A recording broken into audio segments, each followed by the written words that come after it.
George Brauchler with you here. Happy Thursday, last day of August 2023. If you haven't yet bought your tickets to the third annual Dennis Prager Cigar Night, you can still go online and buy them, but it was last night, so probably heavily discounted at this point. I don't know how much we've reduced the price, but still an opportunity to go out there and get those things. We did that. And we'll talk about it in a minute. Let me give you an update here. The folks at Denver 7, the super weather folks, have taken away one of our balls of fire from tomorrow. So today, sunny and very hot, 97 degrees. Tomorrow, a little bit of a ball of fire with a cloud, partly cloudy, 96. And then we start sliding down into a weekend that has clouds and lightning bolts. And then Monday, a cloud with a lightning bolt shooting out of it. Storms likely. The afternoon storms are a concern. The only thing I think about is CSU is, I think, playing Washington State or somebody they're going to lose to this Saturday. And I know everybody else except me is going up to Fort Collins for that game, a little tailgating. So I'd like the weather to hold out. I am going to a place called Billings, Montana. If you've listened to the show regularly, you know that a friend of the show and my college roommate and an Army buddy is a guy named Colonel Dale Farron. Colonel Dale's dad passed away, and they're going to have the funeral up there in Billings Saturday. And so I'm going up there. You know how it is, man. You just gotta go. I've known Dale's dad for 35 years, and you just show up. And so I'll be missing that. So I hope the weather holds out for the kids, man, when they're going to this CSU Rams game. Billy, you've got outside plans, or do you even care about the weather anymore? Have you stopped caring because it doesn't impact trivia at night? It doesn't, no. I've stopped caring. It seems like there are things going on this weekend. I can't remember exactly what they are. I know there's stuff. We have a family calendar, but I don't remember what it is. You just went Biden-McConnell right exactly. there. I have no clue. I just know that the next 48 hours for me are lots of trivia, lots of radio. So that's what I'm focused on. And my lovely and talented wife is heading in for her second round of surgery today. Nothing major, buddy, but good luck, man. Yeah. So it's one of those things. Yeah, I appreciate it. So a little bit of stress, a little bit of making sure everything's okay. Because it's not. I wouldn't say it's not routine. It's not a routine procedure or anything else. But they do these surgeries all the time. Not a big deal. But you never know what can go wrong. Which didn't help that I saw a story. Again, this is not really related, but saw a story in Colorado Springs. They were doing some medical stuff on a tiger there and killed it because they gave it too much of the anesthesia and stuff. Well, your wife's not a tiger. No, she's not. Well, not anymore. You know what I mean. You know it. Hello. We've had the kids. Yes, exactly. Tiger years are over. Yeah, exactly. So it's one of those things. So listen, I don't want it to get super personal because it's just you and me and all the other listeners. But is it bionic?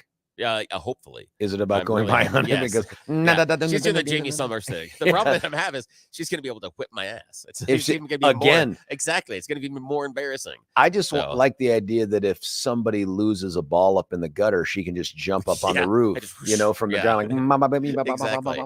Yeah. And the thing was just, I think I told you this, that this weekend, we're sitting, my son and I are watching some soccer. She's next to us on the couch. And all of a sudden she's like, oh my God, this is disgusting. Like, what are you doing? And she's like, well, I'm watching the surgery I'm going to get. Like, why are you doing that? Why? I guess you want to be an informed voter and an informed surgical person, why but are you information can't help all the time. Yeah, exactly. Not at all. So, and it didn't in this case. So she's like, this is kind of, and she's like, there's some good things, some bad things. But I'm like, why are you even watching this? That's like going in for a C-section. Did you then watch it? No, not at all. I never watched the video for the what's that thing men over 50 have where they get into your it depends on if you're in the bar or outside the bar. No, it's the prostate exam. It's not prostate there. What's that? You drink the fluid and they go up there with the camera. Oh, it's the colonoscopy. Thank you.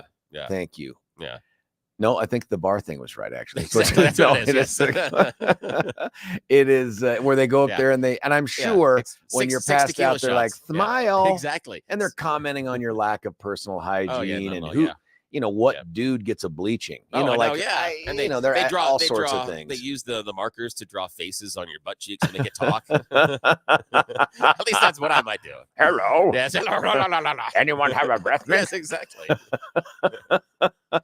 What's wrong? Yeah, exactly. before we did that, by the way, and I've had it done once. I'm sure I'm supposed to go back in. Although I had so much roughage yesterday trying to finish off a salad, because salad doesn't stay forever in the fridge, right? No. I had so much roughage. I had worries that my insides became like a penny arcade. You know what I mean? Like, if I were to eat a chiclet, that thing falls out. You know what I mean? Intact, maybe in a minute. Yeah, like, exactly. Now, again, I'm a fountain of useless knowledge. There are some beetles that can be ingested by predators, and they work their way through the digestive tract. Primarily, that's so gross. It is. Nobody chews? No. Primarily, they're with reptiles like frogs, and frogs don't have teeth; they don't chew, so they just ingest it, and the beetle curls up. And then in time-lapse photography, you can see it where the frog's like sitting there and eats the beetle, and then sitting there, and all of a sudden, right out the poop chute. There it comes. Oh, really? Yeah. Oh, yeah. But they're still alive? Oh, yeah. No, absolutely. I don't want to see anything alive after I'm done thinking. You know what I mean? I do not want to look back and see some beetle giving me a wink. Like, that was fun. That was great. You need to get that thing checked inside. Some polyps. That's right. When did you eat corn? I don't want anything. I don't like anything like that. Is that what Jonah did with the whale? Oh. No, I think he came back out because of the fire and the stuff. No, that was Pinocchio. But that was Pinocchio. That was you've conflated Pinocchio and Jonah. Well, I mean, okay. Oh, my fellow Mullen student, you are going to hell. The thing that ran through my mind to say it about that was no, I can't say that. So no, I'm not. No. Oh my God. Yeah, everyone's self-censoring. Yeah. So listen, trivia night. You told me when we were grabbing some radio coffee, which is delicious. The best coffee in that room. It's wonderful for this time of the month. And I'm not sure that's always true, but it was true today. It is the best free coffee at the station. That's right. Yes. Not even on this floor. No. But I will give props to Mark Crowley. He did upgrade us a number of years ago to a better brand. Before, I wasn't here for the old stuff. No, you weren't. Before, it tasted like something that was strained through a gym sock and then fed to one of those frogs that came out the other end, and then we served as coffee. That sounds like army coffee. Now it's quite good. It's got it's not too bitter. It does a pretty good job. I appreciate it. So so we're talking trivia. Instantly, texters, and by the way, you can join them off the app. Oh my God, how do you two get started on this stuff? Nobody knows, listener. No idea. I mean, if we knew it, we'd stop it. Maybe. Yes, maybe. Mark is here. Mark would stop it if he had the ability. He can. I think he has a taser. I think he can carry concealed. Yeah, I'm pretty sure he got grandfathered into that. What was I? Oh, I was going to ask you about the trivia thing. Yeah. You said that the trivia topic this time, not Star Wars. No, it was Friends, but another passion topic. It was Friends. So cool. Yeah, the '90s sitcom Friends. It was really good and great crowd and a lot of really fun questions. And so things like, and are you a fan of the show? Oh yeah, I've seen the show. And frankly, Amanda watched the whole thing, binged it. These kids won't ever understand what it's like to hear must-see TV. Yeah, not at all. Because must-see TV is irrelevant anymore. It's like can-see TV or whatever I want. They don't care. They don't understand the idea that you'd be sitting there with your friends and you'd get up to go to the bathroom or get something to eat, and they're watching and they yell, "It's coming back!" Yeah, and get back there as soon as possible. And you're peeing with the door open so you can hear something. Yes, exactly. Or when my mom, God bless her and God rest her soul, she turned left in front of an oncoming truck one day after church, one Saturday night after church, for reasons that are tied to a head injury that she had, and I think. Yeah. And anyway, got crushed. Didn't know that I'd broken my arm in both bones, like, just a little bit away from the wrist. So my hand was hanging off there. I was the only one in the car still conscious. I crawl out the broken glass. So I'm like 13. Wow. And I'm walking down this unlit dirt road that connected our neighborhood to society. Oh, geez. And I remember thinking, because of exactly what we're talking about, I'm like, I don't think I'm going to get to see silver spoons today.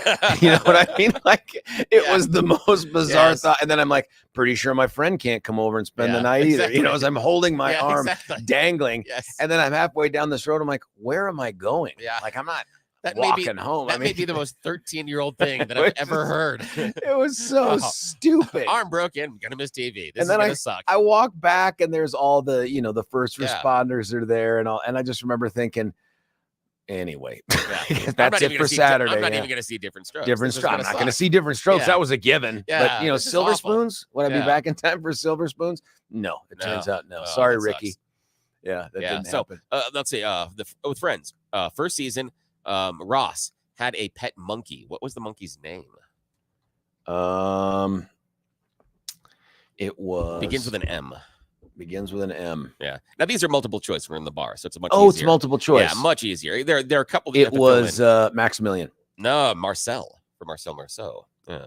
Okay. Yeah. No. Yeah. Damn it. No. And he had to give him up to the zoo because he hit puberty and things got awkward. That's the storyline. Yeah. So, but you must know what is Joey's pickup line? That's how you doing? Yeah. How you doing? Yeah. Exactly. Now, what? Let's see. What are the names of Ross and Monica's parents?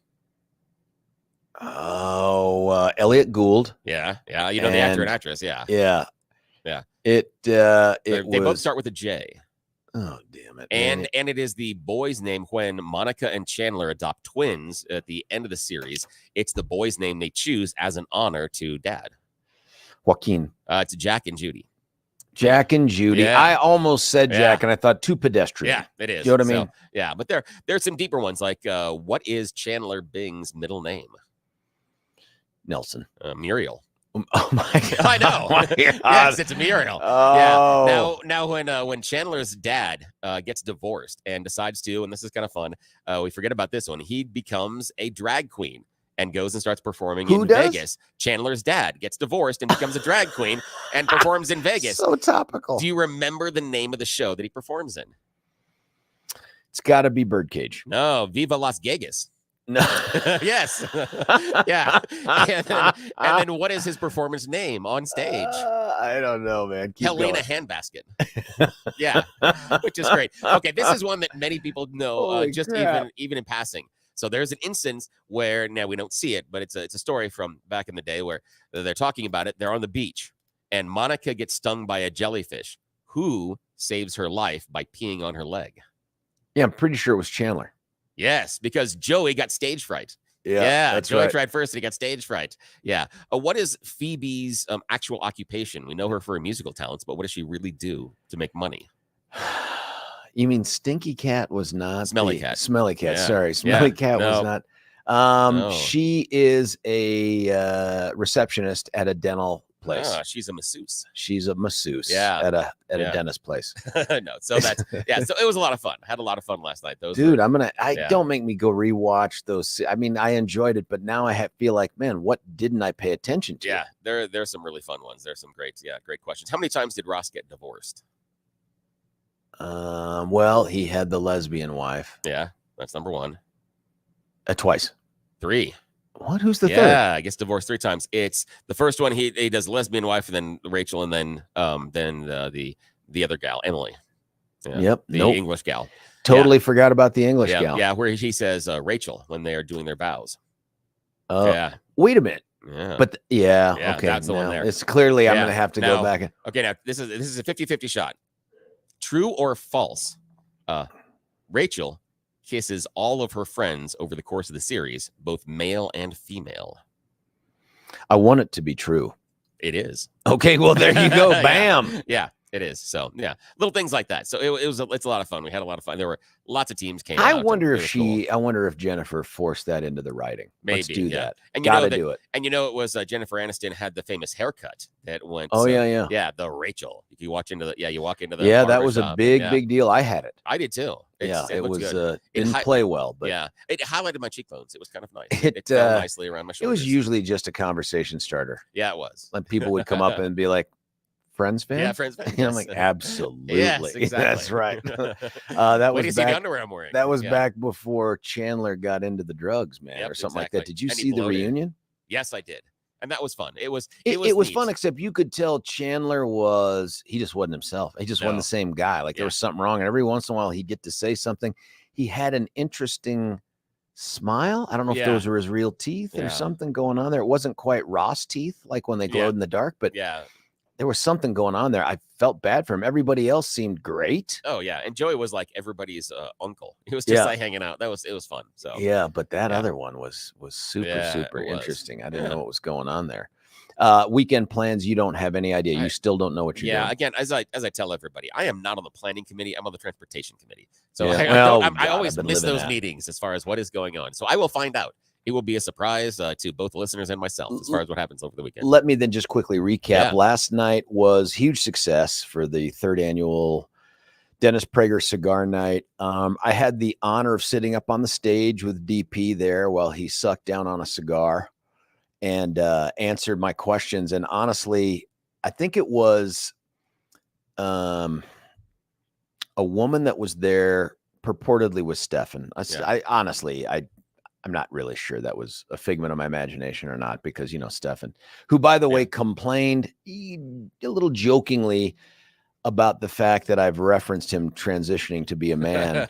He says every day. I said it's once a month. He said I've heard it twice this week. And I'm like, well, I wanted to make sure I made up for last month, because I don't remember doing it. Yeah. And it almost seems like a challenge at this point. But I appreciate him listening. Good morning. Lovely woman. And that's what makes me think she wasn't really there with Stefan, because she was a very lovely, well-spoken, articulate, sober woman. And I'm kidding. I'm totally joking. She was great.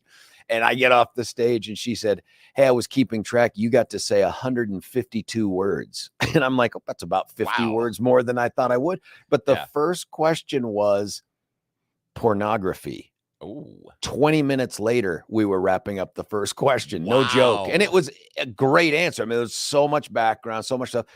That guy is wicked smart. I didn't agree with 100% of the things that he said, but I couldn't disagree with how he got there. Like, I understood the logic. You know what I mean? Like, sometimes people say stuff and it's not just a question of disagreeing with the outcome. It's like, I don't even know how the hell you got there.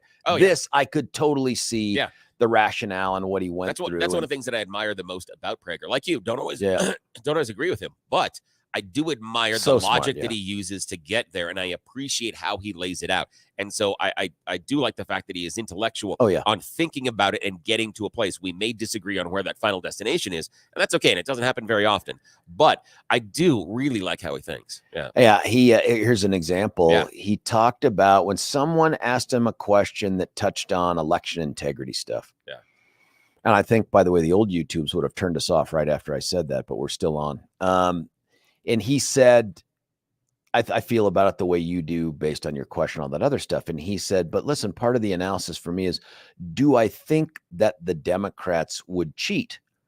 And he said, and how could I conclude that they wouldn't when they've called Donald Trump a fascist? And this was his argument. It was interesting. And he said, they're either lying about him being a fascist, or they really believe he's a fascist. And if they really believe he's a fascist, they are duty bound to cheat to keep him from getting elected. He said they can't have it both ways. He said, and the example he gave was, if I was in a position in 1932 Germany to cheat to keep Hitler from coming to power, I would have cheated to keep Hitler from coming to power. So if they really believe he's a fascist, they must cheat to keep him from getting elected, or they're lying about it. And he said, which is it? I don't know. But can I see them cheating? Are they motivated to cheat? If I take them at their word, yes. And I thought, okay, I'd never really given that. So that doesn't mean they cheated. You know what I mean? But I get that part of the argument. Like, oh, okay, I understand that. I mean, if he is the devil that they make him out to be, of course you would cheat. You wouldn't just be like, I guess we're stuck with the devil, as the elected. Yeah, that is an interesting one. And it's the idea of, do we think that they cheat? Again, for me, I look at things like gerrymandering. And in a sense, that to me is a form of political cheating, because you are tipping the scale one way or the other, and both sides do it because the side that is in power is allowed to make the lines. And again, if you're in power and you don't make the lines and tilt them your way, that's kind of stupid. So I understand. And for me, I think both sides do cheat. The interesting thing is that inside of that logical argument that Dennis has there, the subtext of that is that the ends justify the means. Oh, we hear that all the time. Which I could pick up and I could take to, maybe the former president talking about, well, he thinks and says that the Democrats are communists and Marxists, that are evil people to their core, that are trying to tear down the country. So does that then justify his motivations and him cheating and, in a sense, ignoring the Constitution in order to make sure that he prevents these people? Well, that's interesting too. Yeah. Like, is it okay to try to bend the Constitution to achieve what you believe to be the just goal, or to avoid some other greater evil? That's and that's why I'm not allowed on the stage, because that's the next question I would have asked Dennis and said, how can we cross apply this? Let's take that and flip it 180 degrees. So does your analysis still hold? I bring to the table the word pornography, and you bring substantive discussion. Obviously, it's twisted up. I can't stop the voices. Just you would have also brought ideas, the friends questions, and I don't know if you would have been prepared to answer those. And we'll talk about this off the air when you get to the pornography discussion. That would have been super awkward because the things that I wanted to say out of my mouth here, they wanted to come out of my face hole, are not appropriate. My guess is, by the way, if you don't know already, you'd be surprised at his position. Oh, I bet. These things. Yeah, I bet. Yeah. I bet. And that's why I appreciate him as a thinker. There were parts of the answer that I thought he was speaking directly to Stefan. No, I'm kidding. I don't know. I love the fact that we make Stefan mad doing this. You know, and it's all in good fun. I don't really believe I don't even believe he's awake to listen. And yet somehow whenever I run into him, he's heard something that we've said about him. I think someone's texting him. It's probably Alexa. It probably Guess what Brauchler just said? Oh, yeah. He just said you're transitioning to be a male. Which he doesn't understand that the idea is like if your buddy was leaving, like when your buddy's getting out of the army. Or out of prison. Yes, exactly. You're teasing him. You're going after him all the time because of that, because you love him so much. And that's why we lean into him a little harder right now. At this point, it is like we're in the movie Platoon. Yes. And Stefan's got days before he hops on that helicopter to leave. You know what I mean? And you're just trying to avoid getting shot. Really. Yeah. Exactly. You just don't want to get hurt. That's like, all. You're just shut up, short timer. 7 days and a wake up, and I get to go back to the world, kind of a thing. Yeah. That's exactly what it is right there. But it was a fun evening. I loved seeing the listeners. Alexa was there, of course. She brought a ranger. She identified him as a park ranger. It turns out he was an airborne ranger. Very similar. Yeah. Because of the word ranger, but that's where they have a disconnect. She asked a question. Normally you can tell them by their hats. Identified herself as I think it was like Sally from Arvada or something. I'm like, no, that is 100% Alexa. But it was good to see so many listeners that come up. I told Billy there was a humbling moment for me. Yeah. When and you should know that when you walk into the Viewhouse, you go to the back where the big thing is. They have all of these like human-sized posters, but on the posters are giant blow-ups of each of the hosts' heads. There's Dr. Dunn, there's Randy, there's me, there's Deborah, Stefan, Jimmy, fill in the blank. And you got to walk by that at some point. So I'm talking to this nice guy. He's waiting to get his picture taken with Dennis, drink in hand. I grabbed myself a scotch. Just the one, because you need to take the edge off. But it's got to be in that big gulp cup. Well, I didn't really talk about the size, but yes, there was ice in it. If anyone needs to know.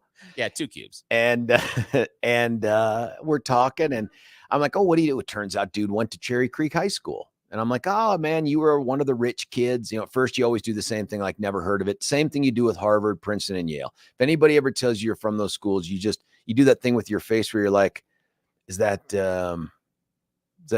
where is New York? Yeah, you're exactly. Like, no, it's Boston, Boston. What's it near? Yeah. Is it? Yeah, I have never heard. Yeah, but they get so offended. Oh, they do. It's great. So the Cherry Creek, I go, is that a small school? Is it in the area? And they get that panic look, like, are you really from here? I'm like, I know it's the rich kid school. I went to where you had blue collar Bears. You guys had the rich kid Bruins. We're telling stories, and we get there. What do you do and all that? And then I meet his lovely wife and mother-in-law. They're from New York. We have a great conversation, and then there comes the moment where he looks at me and he goes, "What do you do?" And I'm like, I do a little bit for the station. Yeah. I'm on the radio. Yeah. From time to time. The dishes every once in a while. Yeah. I felt like it could have only been a better scene if we'd actually been standing in front of the host poster. Yes. That was inside the big room he had to walk by to get there. And I was just like, thank you, God, for reminding me that no matter what I think about myself, it's largely irrelevant because the reality is something way different. The thing for me is if I ever get to a point where they're putting me up on the big poster, and I don't want that. Oh, we did. Yeah, no. But if I'm on the big poster, there are 2 things I'd do. I'd make sure I either had those eyes like in the Jesus paintings that Grandma had that would follow you throughout the room. Oh, can we do that? Yeah, I would do that one, or just as I was walking up, as nobody is watching, I would get a pair of those giant googly eyes and put them on my face. Oh, wait a minute. Just because. That's a potential. Unfortunately, Mark is here this morning. He's now listening to this, and I think he was responsible for some of those pictures. I know, but again, that's why they don't share my picture. By the way, and because of this. I want the googly eye stuff. The pictures, and I saw it again last night, were pre-filling in for pre-taking over for Pete pictures nice. where it's 30 pounds ago. That's and I'm looking at a guy, I'm like, hey, that dude is a lean, mean fighter. Yeah. Oh, damn it. It's me. Like what happened? Crap. I know. What happened? This morning show is killing me. Oh, it is. Yeah. There are times at which I turn around in the bathroom and I catch myself in the mirror and go, oh, geez. I think that there's some sort of large, amorphous bear or something tried to attack me. I don't know what's happened, but well. This is Alexa. It's interesting that almost everything the Dems have accused Trump of doing, they are actually doing, especially HRC, Obama, and Biden. Okay, true. I believe the only thing I have ever texted Stefan about was when you went off on him and Leroy being shirtless. Thank you, Alexa. It was bound to happen. Yeah. By the way, I can't find those pictures on here anymore. I know. Someone deleted them. For folks that haven't been paying attention, there was a really awkward kind of homoerotic picture taken with Stefan and Leroy. I call it team building.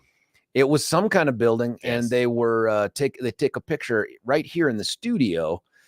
And I got a hand on that digital photo, and I put it up on all the screens here in the studio so that whenever Stefan or sadly Deborah would come in and they would see nothing but shirtless Stefan and Leroy. That's great. And it must have been overwhelming. I still think it was probably Mark that did it, but they're all gone. They've been taken off the computers. It may still exist on a thumb drive. I mean, at one point we had it on the big screen behind us here. If you're on the YouTube or the Rumbles, right now it just says 710 KNUS. By the way, that thing is completely open for sponsorships. Yes. Exactly. But that used to have a rotating picture of Leroy and Stefan.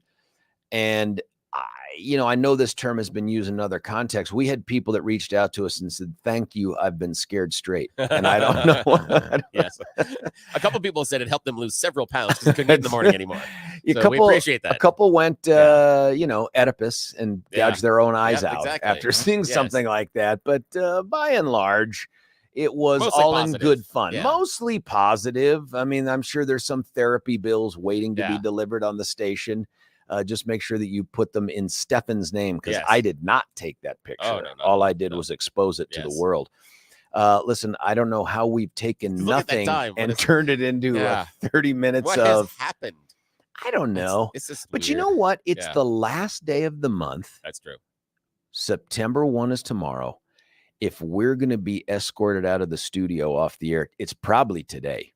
And then they just start fresh with September 1. All the time. Yeah, listen, it wouldn't shock me at all when people tune in tomorrow if they hear harmonica followed by Jimmy. You know what I mean? Like, that's it. It's just that's how blues and stuff. And then all of a sudden it's the Jimmy Sagamberger show. A lot of good energy, by the way. Yes. I didn't see Jimmy there last night. That's interesting. Yeah, Randy was there. Yeah. Jeff Hunt was there. Oh, that's nice. Looking like, and I called him out for it, looking like he just walked off of the set of Yellowstone. Oh, that's great. Yeah, he was looking to brand something. I don't know what's going on there, but Jeff was there, but no Jimmy. Deb was there, of course. Deb and her wonderful husband, former 82nd Airborne guy, Jonathan. That was fantastic. Anyway, just things I wish more of the listeners had been there for last night that you really have to have experienced. I can't describe it. I mean, I couldn't do it. That's why you have to show up. You got to show up for it. But nonetheless, it was a great moment at the end of it. And he's just such a nice man. Dennis hugged me. Oh, wow. Nice. Yeah. And he said, Stefan, you're the best. He said, Stefan, you're a treasure. Yes, and wonderful. I thought, you know what? You. Yeah, you are too, Hugh. Yes, exactly. Listen, let's cut away for a break for no reason other than where it goes from here is truly a risk to the station. And after last night's success, I don't want to derail our momentum. When we come back, it's going to be the Thorpe Report, and then we keep threatening to get to a sponsor for You Choose the News. Let's see if we can actually pull it off. It's George Brauchler on The George Show. You're listening to 710 KNUS. Why should you buy your next vehicle at Castle Rock Chrysler, Dodge, Jeep, and Ram? We make car shopping easy. We have a huge inventory of new and pre-owned vehicles. We can even custom order. We make it easy. Easy financing, friendly staff. And when it comes to quality service, our expert technicians keep your vehicle in top shape. Visit us today off of Highway 25 and Plum Creek, or shop online at castlerockcdjr.com. Castle Rock, Chrysler, Dodge, Jeep, and Ram. Car shopping made easy. Want to take your favorite radio station wherever you go? Well, now there's an app for that. No matter where you are, stream your favorite shows. Tap the app to listen to podcasts. Talk back to your favorite local hosts. At the tone, leave a message. Call the show. Set your alarm. Enter contests and win prizes. All in the palm of your hand. Available now for iOS and Android devices in the App Store or Google Play. And best of all, it's free. Download today. Imagine the lifelong impact of a journey to the Holy Land, surrounded by like-minded travelers. Picture yourself stepping foot in iconic locations right out of history. With nationally syndicated radio hosts Dennis Prager and Mike Gallagher, you'll gain first-hand understanding of the spiritual and political importance of this vital region. Hi, it's Mike Gallagher here. I hope you'll join Dennis Prager and me on an amazing journey through Israel in October 2023. Discover Israel's vibrant culture and why this nation is such a strategic partner for the United States. Join Dennis Prager and Mike Gallagher on this life-enriching Israel tour, October 25th through November 3rd, 2023. For more information, call 855-565-5519 or visit standwithisraeltour.com.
Well, based on the last segment, I'd already started to clean out my locker and was heading out to the car when Billy said, "Hey, we're back on. The music's playing." So I ran back. I was a little disappointed because we were supposed to take some of this time here to work on our dance that we're doing for the next event. Did you hear about that? That we've got to get up on stage, somebody texted in. Shuffle ball change. Yeah. You and Billy should replicate the photo of Leroy and Stefan. Oh, gosh, and I'm only speaking for me here, Billy, but absolutely. No. I mean, absolutely not. There's no chance. Maybe if I'm a corpse, you can drag me into the photo. But if you're on the Rumbles, the YouTubes, do you see this here? This is not for sharing. I'm just saying. Yeah. I only go shirtless on OnlyFans. I won't do it on Rumble or YouTube or on a screensaver coming to your house. I won't do it. It's just like I used to tell my kids, and I'd get weird looks at this at the park when they were younger, and I would tell them, I would turn and say, listen, remember, if those guys come up to you and they ask you and they offer you candy to get in the van, make sure it's a full-size candy bars. Always know your value. And I would get looks with the other parents. Oh my God. Well, no. You and I might be able to share a coach seat on the way to hell. Yes, but, exactly. But at least the music's going to be great. That's what we know. Well, listen, I'm screwing us already out of the good stuff. So let's get right to it. If you want the local news, the legitimate news, well, you've come to the wrong place. But we have something very similar called the Thorpe Report with our friend William. Good morning. Yeah, what are you doing here getting the news? Well, we got temperatures going to skyrocket again, mid-90s. Super sweaty today. Remember, we're getting isolated storms going to move into our area over the weekend. So slightly cooler tomorrow. And then stormy, seasonal on Labor Day, highs up into the mid-80s. That'll be nice. And evidently, I guess we're not here. So well, are we not here on Monday? I'm hearing rumors. Nobody's told me, Billy. I'm trying to plan a weekend. I don't know either, but I've just heard rumors. We'll see what happens. I will pop so many things that are sleep aids on shelves at Safeway on Sunday night, if that's true. Yeah. Do you know how long it's been since I've been able to get up past 4-ish on a Monday? Yeah, months. Yeah. Months and months. Well, also, Tower Road last night shut down overnight due to a crash involving vehicles. Roadway was closed between 96th and 100th Avenue. A vehicle was traveling northbound, rear-ended another vehicle. Crash sent 2 vehicles into the center median and then into southbound traffic. 2 additional vehicles then hit those cars, including a FedEx truck. 3 drivers taken to the hospital, unknown injuries at this time. After years of historically high suicide rates among teenagers, there's some encouraging data. We got the 2023 Kids Count report yesterday. It's made by the Colorado Children's Campaign. Data found teenage suicide rates for kids between 15 to 19 declined by 30% from 83 deaths in 2019 down to 56 in 2022. So rarely do we get that kind of good news in our news this morning. We did have a 2-year investigation involving multiple law enforcement agencies, resulting in the arrest of 7 people under a variety of different charges. Regional Anti-Violence Enforcement Network, Raven, because they always got to have a cool name. Listen, the Raven thing's been around the minute they created it. And if you're listening and you're part of Raven and that's possible, listen, I love you guys and gals. You know, stupid name. I mean, like Raven. What? Yeah. Why does government insist on doing that? I have no idea. And the organization is the Blitz Gang Official, which again, okay, fine. Somebody made a lot of money to sit around and go Raven and regional. And I think I've told you before, there's the uniform. No, it's the Unified Metropolitan Forensic Crime Lab. Yeah. That one. Yeah. That's the opposite, man. Nobody paid attention to what that spells out because you sounded out it's umfuckle. Yes, exactly. And you can't do anything with that. You can't. I mean, and there's a director of that who's the DUMFCL. Nobody did. There are 2 extremes here. One is you've got to know that people will sound out the letters. The other is you don't have to make a word, people. Yes, you don't. You should check that. In fact, speaking of making words, the coordinated effort by the SWAT teams, the Aurora Police Department, the Arapahoe County Sheriff's Office, and DPD was called Operation Family Ties. Yes, Michael P. Keaton is very upset. But the nice thing is they got a lot of murder suspects. They got a lot of little gang members that are 18 and 19 years old, along with a 44-year-old woman facing accessory charge. So that's kind of interesting, but it's absolutely wonderful. They got some really bad guys off the street. Tip of the cap. I really appreciate that. Officials with Denver International Airport announced that maybe they'd been listening to the show because they have decided to change some of the security policies over there. What? Nearly 400 vehicles have been reported stolen from DIA parking lots this weekend. Yes, just this weekend. So they are doing some stuff. They announced they're going to increase security patrols and high impact enforcement. That sounds dangerous. Yes. High activity location observation. Those are the Halo cameras. because, of course, it's a name. Yeah. Expanded camera coverage, because maybe it's a good idea that we see all of the cars. I don't know. Maybe I'm silly. Or at least they could tell you where they're monitoring. So maybe it's a more premium space. Yeah, so you have to pay more for it. Stolen vehicle alerts that get cutting-edge technology, they say, that alert security personnel when a stolen vehicle enters key location on airport property, and some more barriers. They're going to evaluate parking lot locations that'll prevent criminals from leaving the parking lot exit lanes and damaging gate arms, like some pilots sometimes do with axes. So occasionally that happens. Also, property value of home, this is great, in Castilla County rose hundreds of thousands of dollars seemingly overnight, and now they know why. Math is hard. Oh, no. Yeah, the Castilla County Assessor's Office said our mass appraisal calculation had an error. Whoopsie. Sorry about that. So they're basically reevaluating all of the properties, and more than 1,000 landowners are going to get a letter in the mail in the next couple of days notifying them that it was incorrect, and hopefully have a new, much, much, much, much, much lower number, which I appreciate that. They come out and go, that's good, though, for taxes, right? Yeah, it's great for taxes. However, it really calls into questions the assessor's office, because those are the people that are supposed to be doing the math, and they said, yeah, we can't do the math. I don't know. Listen, I'm only going to dime him out because it's so timely and topical, and that is, we just heard from the current district attorney, the 18th Judicial District, that I need to stop living in the past. They've rebranded Umfuckle with the UFL. I like the better name. I like the other one too. Yes. And I just presume that, by the way, that makes the director the Duffel. But Yes. I wonder if that is in part a response to finally someone looked at it and was like, yeah, this is dumb. No. Yeah, no. And they did it a couple months ago, according to the DA. Well, isn't that interesting? I would have loved to have a wasn't t-shirt invited to that ribbon cutting. Yeah. Oh. Are there any old T-shirts that's what I left, want. DA? Yeah, Because exactly. Billy and I would like to each have one, not We would share love one. to. We'd No, each, no. yeah. No. It's not like the underwear we have to share. It's not like Leroy and stuff. Yeah. The IRS also, this is interesting, announced yesterday a new guidance that would impact your Tabor refund. The guidance talks about how the department will handle state tax refunds and payments under a social benefit program. Under the new rules, it looks like our Tabor refunds would now be seen as taxable income beginning in the 2023 year. Who's saying that? The National IRS is looking at coming after our money that we paid taxes on that we're supposed to by constitutional. Never mind. It makes So wait me a minute. mad. This I'm just going to take a stab in the dark here. Yeah. It's the IRS. Yes. Currently part of the executive branch of the Dem control, the Biden control thing. Absolutely. Why not try to help the Dems here take away our Tabor refunds by allowing them to make the argument? If you don't pass this, you're going to have higher taxes. You know what I mean? The feds are going to what? Like, unbelievable. They're going to tax our taxes. In fact, I'm surprised they didn't find this out earlier and go, wait, you mean they're getting money for free? No, that can't happen. No, we're going back into the past. Yes, and we cannot give you're going to them get their a money bill back. tax refund, people. That is the worst thing. Give people their own money. Well, that's all I've got. That's all I got for today. That's not all you have. You have stuff that we've got to jam in here weird, into just a handful of minutes. Let's stick around for You Choose the News. It's the last of the full edition. Normally tomorrow, the loser edition, but Big Daddy isn't going to be here for some, work-related reasons. Otherwise, stick around. George Brauchler on the George Show, 710 KNUS.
George Brauchler back with you here, handing the gavel, if you will, back over to the judge of all the good things through You Choose the News. It's William. Oh, yeah, thank you, sir. Oh, it is time to play everybody's favorite fake radio news game show, You Choose the News, where we scour the interwebs for moments to find stupid stories, give them even more ridiculous headlines to play this fake radio news game, because they pay us too, which... yeah, it's still surprising that we're doing it this long. Alrighty, sir. Here are our headlines this morning. Headline number 1, mandatory overtime. Headline number 2, maybe it's a sign. Headline number 3, Mission Impossible, Helvetia. And headline number 4, where to find the American melting pot. Your choices yet again this morning are mandatory overtime, maybe it's a sign, Mission Impossible, Helvetia, and where to find the American melting pot. Your choice.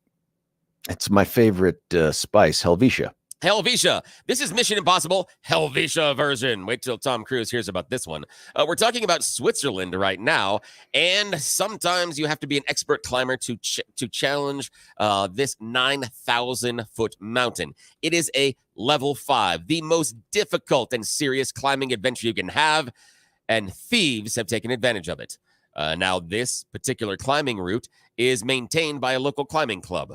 And recently, thieves scaled up the side of the mountain, crossed narrow cables to go across gorges, climb up some more mountains in order to get to the charity box that they take donations to make sure that the pathway stays open. So basically a bunch of expert climbers figured out there is this donation box at the top of this mountain, so only the best climbers can get there, and that's how they collect money to keep this pathway open because the state and local governments don't contribute any tax money. So this group takes donations from the expert climbers.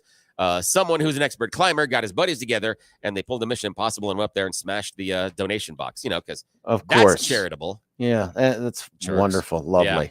All right. Mandatory overtime. Maybe it's a sign. Overtime. Oh, for mandatory sure. Overtime.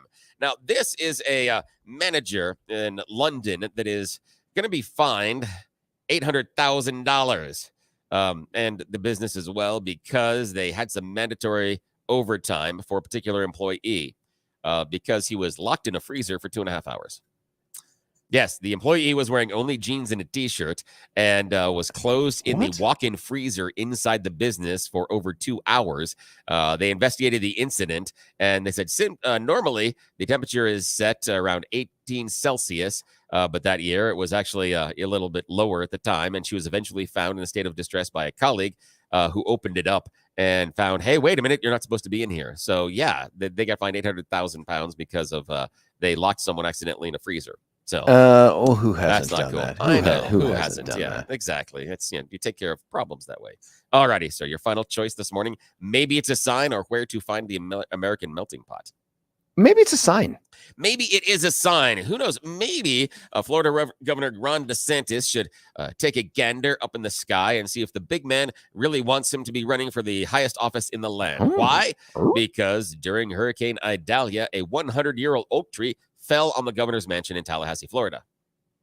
What? Yes, a huge 100-foot oak tree. Woo, come on to the governor's mansion. Oh, good yeah, Lord, the original man. mansion is built just blocks from the Florida State Capitol. It was built in 1907, rebuilt in 1955. It's on the National Register of Historic Places, and evidently on the path of where God says we shouldn't live. So the governor, who's obviously a GOP candidate, says he thinks that the Almighty was just. No, I'm adding those words. That we have to go, but yeah, I know. So yeah, I think. And maybe once it's a again, sign. no sponsor. No, we don't get paid. Listen, here's what's going to happen. To the extent that we're allowed back on the air minutes from now, we'll be joined by super lawyer Chris Murray to talk about a scheme to keep Donald Trump off of the ballot for president of the United States. George Brauchler, 710 KNUS.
Well, welcome to the second of 4 hours here on the George Show, 710 KNUS. At 10, we get replaced by Charlie Kirk. And then 11, Dennis Prager. I think he's back in California because he left us last night after the very successful third annual Dennis Prager Cigar Night. He left us last night, I think 9-something, took that last Southwest flight out, got home, and I presume he'll be on this morning. And then we get Seb Gorka at 1, Deb Flora, who was there last night, at 3, and then Stefan Tubbs. Actually, you know what? I'm not sure Stefan's on today. I imagine Alexa will tell us who it is. But I'm not sure Stefan's on today. I saw him again last night as well. Now, listen, there's something going on. Across the country, there are conversations being had about ways to keep Donald Trump off of the ballot, independent of anything that happens with the indictments or any potential convictions, independent of all of those things. There are folks talking about whether or not, on their own, a Secretary of State, probably with the advice of an Attorney General, could simply determine that under a provision of the United States Constitution, a proclaimed self-executing provision of the United States Constitution, DJT could be kept off the ballot. I know that sounds crazy, and you're like, what are you talking about? This thing has picked up some steam recently because the New Hampshire Attorney General, New Hampshire's Phil Weiser, has said they are seriously looking into the legalities of this. To help us have that conversation, we're bringing back a friend of the show, friend of mine, super smart attorney guy, Chris Murray. Chris, thanks for joining us. Hey, good morning, George. How are you? Good. Now, man, this is one you happen to have some expertise in. First, if you don't mind, and I'm happy to read Section 3 of Article 14, but set the stage for us. What in the hell are these people talking about that they can just simply on their own say, oh, he's just not going to be on the ballot? Well, I actually think reading Section 3 of the 14th Amendment makes sense, and I've got it too. Oh, so yeah, go ahead. Go do ahead. that. Yeah, and it says, no person shall be a senator or representative in Congress or elector of president and vice president, and this is the important part, or hold any office, civil or military, under the United States or under any state, who, having previously taken an oath as a member of Congress or as an officer of the United States, or as a member of any state legislature, or as an executive or judicial officer of any state to support the Constitution of the United States, shall have engaged in insurrection or rebellion against the same, or given aid or comfort to the enemies thereof. But Congress may vote by a 2/3 vote of each house to remove such disability. So what it says is that if you engaged in either insurrection, rebellion, or assisted the enemies of the Constitution of the United States, then you are permanently disqualified. That only the House and Senate can save you from it, from holding any office in the United States. That's a tough one, man, because you look at the language. A couple things jump out at me about this. And I know right now there is getting a lot of traction law review article put out there by two professors, some guy named William Body, don't know if I'm pronouncing it wrong, Michael Paulson. And they've put out this idea, and they're not the first, but it's the latest one, that this is a self-executing provision of the Constitution that requires no prosecution, no conviction, nothing like that. And so when I read it, what's interesting to me, man, about the people that drafted this is they don't say president of the United States. They don't say no person shall be a president of the United States. It's interesting to me that, and I know you could interpret officer of the United States to be that, but why would they specifically call out senators, representatives, electors of president and vice president, blah, blah, blah, but they leave out president or vice president? I don't know. What are your thoughts on this thing? Set the stage for what the legal argument is and how you respond to this. Yeah, so there's a couple things in your questions there, George. I mean, and I think the question's a good one, right? First, is it self-executing, right? And second, does it apply to the offices of president and vice president of the United States, right?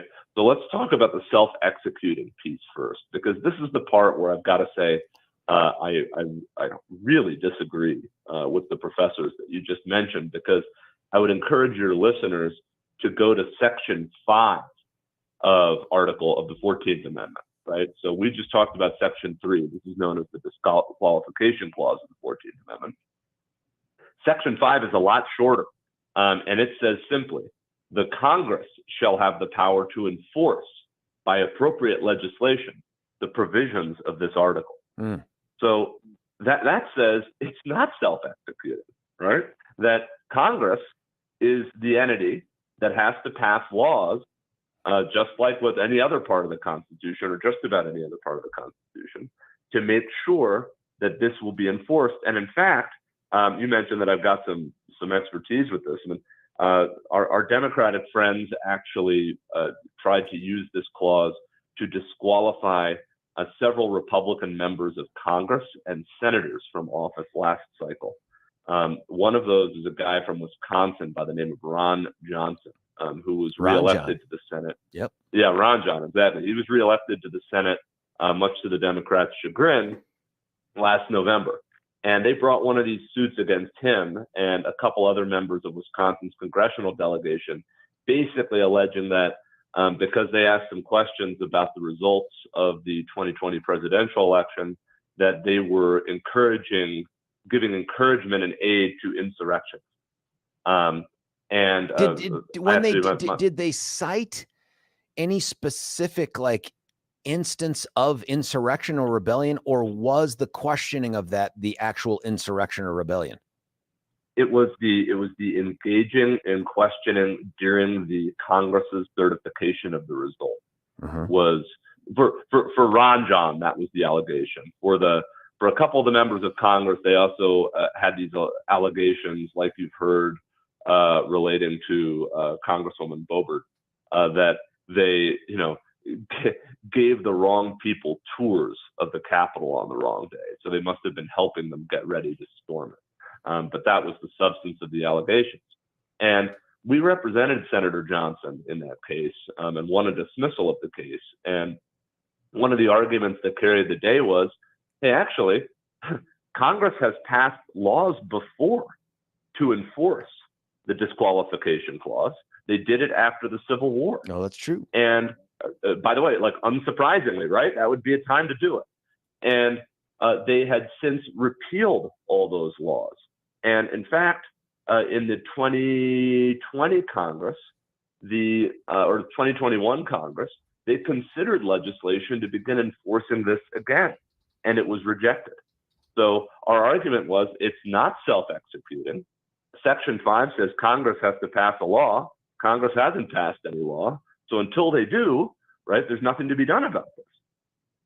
Yeah, that's interesting. A texter texted in, trying to ho-hum this as not including the president is tedious. It does, and you can analyze it under canons of interpretation and reach the same conclusion. Maybe. I mean, I think a court could look in there and say, well, officer of the United States, that covers it. But it's just interesting to me, and I don't know the history enough of it to say, why would you specifically omit the two biggest offices that are out there? The president of the United States, you reference electors for those positions, but why would the drafters of the 14th Amendment, especially Section 3, not specifically delineate them? They specifically delineate senators and House of Representatives members, and does it matter?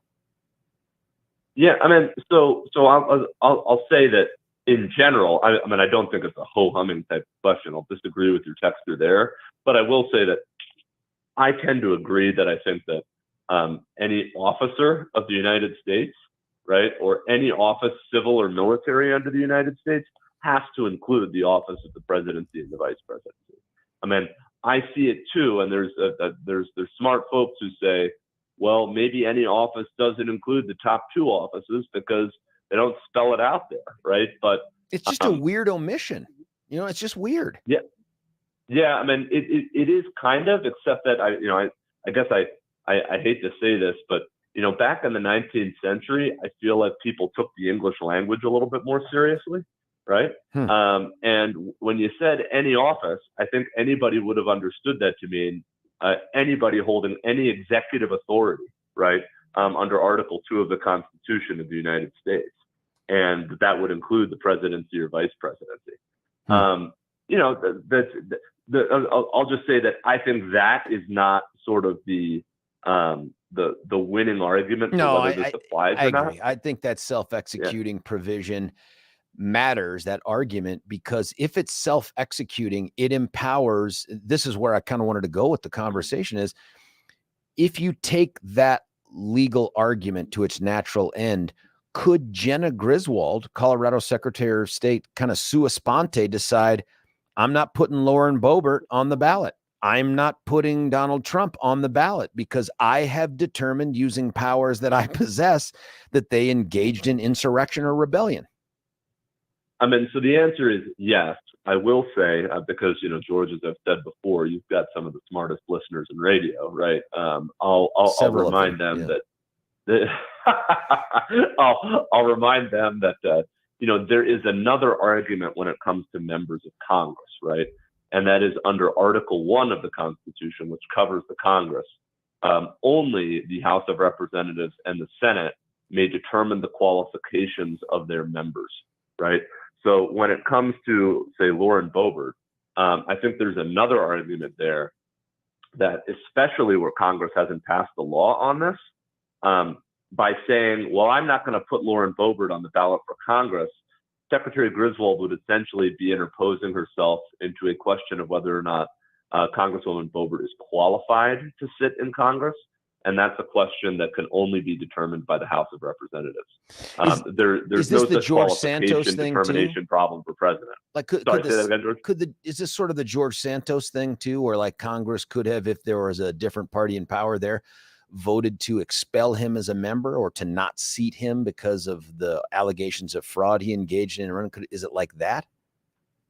Yeah, absolutely. I mean, Congress can decide to expel you or not seat you for basically whatever reason they want, right? Because Congress is the exclusive determiner of whether or not you're qualified to sit in Congress. That's what the Constitution says. I think when it comes to the presidency, right, if this article were self-executing, then there would be an argument that whoever controls the ballot access in the states could say, well, I'm not going to allow somebody on the ballot who's not qualified because I don't want my citizens to essentially be disenfranchised by voting for somebody who can't win the office. Right. I think that is tedious, right? And frankly, I don't think if you're the chief elections official in any state, I don't care what party you're a member of, you shouldn't want this power. Because once this starts, George, if you don't think the crazy partisans on both sides are going to start looking for ways to disqualify people that they don't like on the other side and putting the Secretary of State's job in the crosshairs for making that kind of a decision, you're out of your mind. Once something like this starts, it's a very difficult thing to stop. And if I were Jenna Griswold, I would not want that kind of power. I wish she would then come out and say that. Like, I wish someone from the mainstream media would reach out and commit her and Phil to the answers. Hey, we don't think this is a legitimate pursuit of this, or we're not looking at this, or something like that. Because I didn't think this was serious until the last week or so, when it's getting a lot of traction. The mainstream folks are pushing this stuff. And then all of a sudden, the New Hampshire Attorney General is saying, oh, we're going to take a look at it too. There are Republicans out there in New Hampshire, not prominent elected ones, who are advocating for keeping Trump off the ballot. And whatever you think of that guy, I agree with you, Chris. The idea that a single elected official could make the decision, like, just based off this idea that I've concluded they engaged in insurrection or rebellion, I'm going to keep them off the ballot. It blows the top off of Pandora's box on this. But Chris, haven't we been doing that for the last 5 years? I mean, haven't we blown the top off of the impeachment part of the Pandora's box and off of the indicting a presidential candidate, a Pandora's box? I mean, what's left, man? Well, I mean, look, like we have, right? And as an elections lawyer, right? I mean, you'd think I would say, whatever. Hey, this is great because it'll just go to court. It's like another thing that I could try and get hired on. Yeah. Right. But I think that's a terrible result.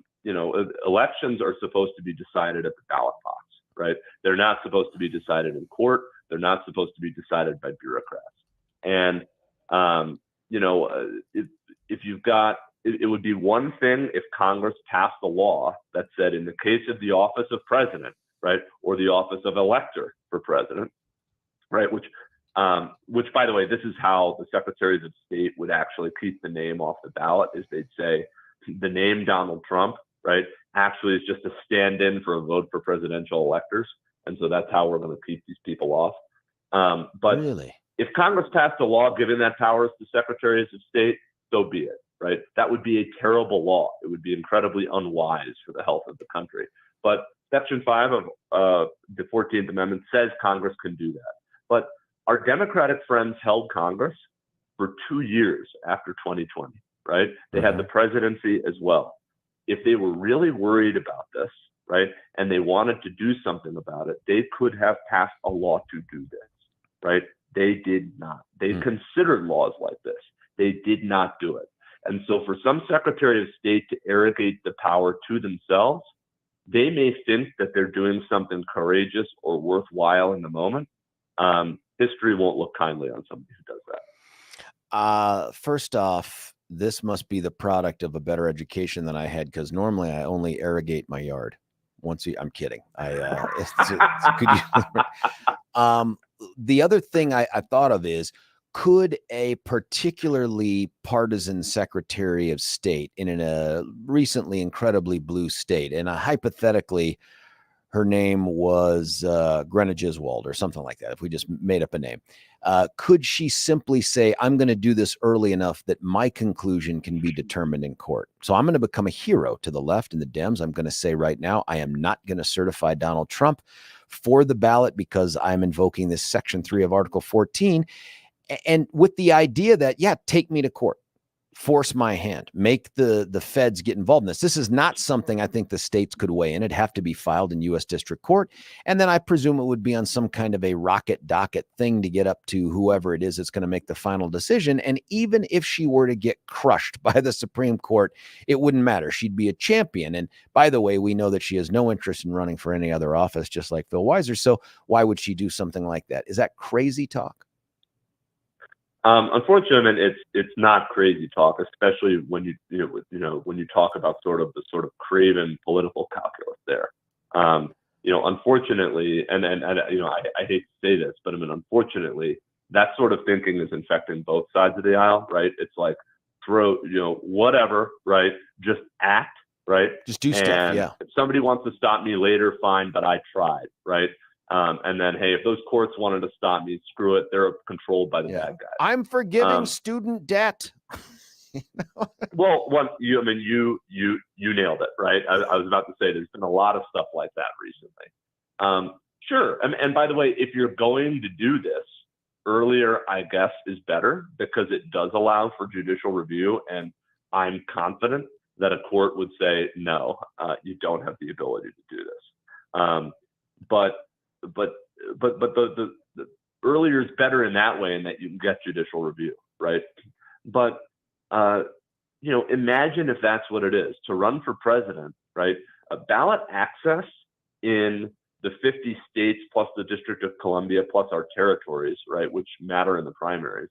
I've done this before. I mean, remember back when Mitt Romney was a Republican? Like, I worked for him back in 2012, and ballot access is no joke when you're trying to become a presidential candidate. And that's without stuff like this.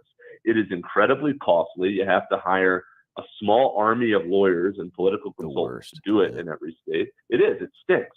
And so if you add the possibility of, say, 5 to 12 run and gun battles through courts, right, to try and make it onto the ballot, that's going to make it so that only somebody like who's held the office before or who is incredibly wealthy has any chance, right? Insurrection, so I'm using the wrong word, I guess, like, sort of outsider candidates like Ramaswamy, or, pick your outsider candidate of the day. You've got almost no shot if that's what you've got to do. It makes it more of an insider's game. And I don't think any American should want that. Hard to imagine it can be more insider than it is now. And even though people would point at Trump, I mean, he's a unicorn in a sense, just given how he'd conducted himself, not just in business, but in TV and all that other stuff. Can we shift top? By the way, let me finish up with this before I shift topics real quickly, because we're running along, but I love listening to you. Is this something you expect? Because as you're talking, I'm playing out what you're saying, and I'm thinking, man, if you're looking for a way to further gin up the electorate to show up and do stuff, have singular elected officials decide to deprive them of the ability to vote for or against somebody. I mean, that would be huge. I think Donald Trump's fundraising would triple or quadruple overnight if you started to see garbage like this happen. And it would feed that conspiratorial narrative that permeates everything that takes place in politics these days. So I hope that this is just an esoteric theoretical discussion that doesn't go a lot farther. But after I read that article about the New Hampshire AG, I thought, what is this going to get some traction? I hope it doesn't. Let me shift gears though. You know, there's these 4 indictments that are out there. There's a couple civil cases, the E. Jean Carroll one, the attorney general, the highly partisan attorney general out of New York. But out of the 4 cases that are moving forward, and I think I know the answer to this, but I wanted to ask somebody smarter than me. And so I hope you can get them on the line. No, I'm kidding. It's you, Chris. And that is there any one of these cases, the outcome of which would act as a barrier to President Trump being sworn in as the next president should he be elected? No. That's my view, is no, none of them.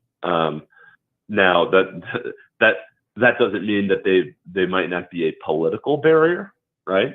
Because I think you can see in some of the polling that a couple of these sort of move the needle. Mm-hmm. Once people become acquainted, like with the recorded phone calls and stuff like that.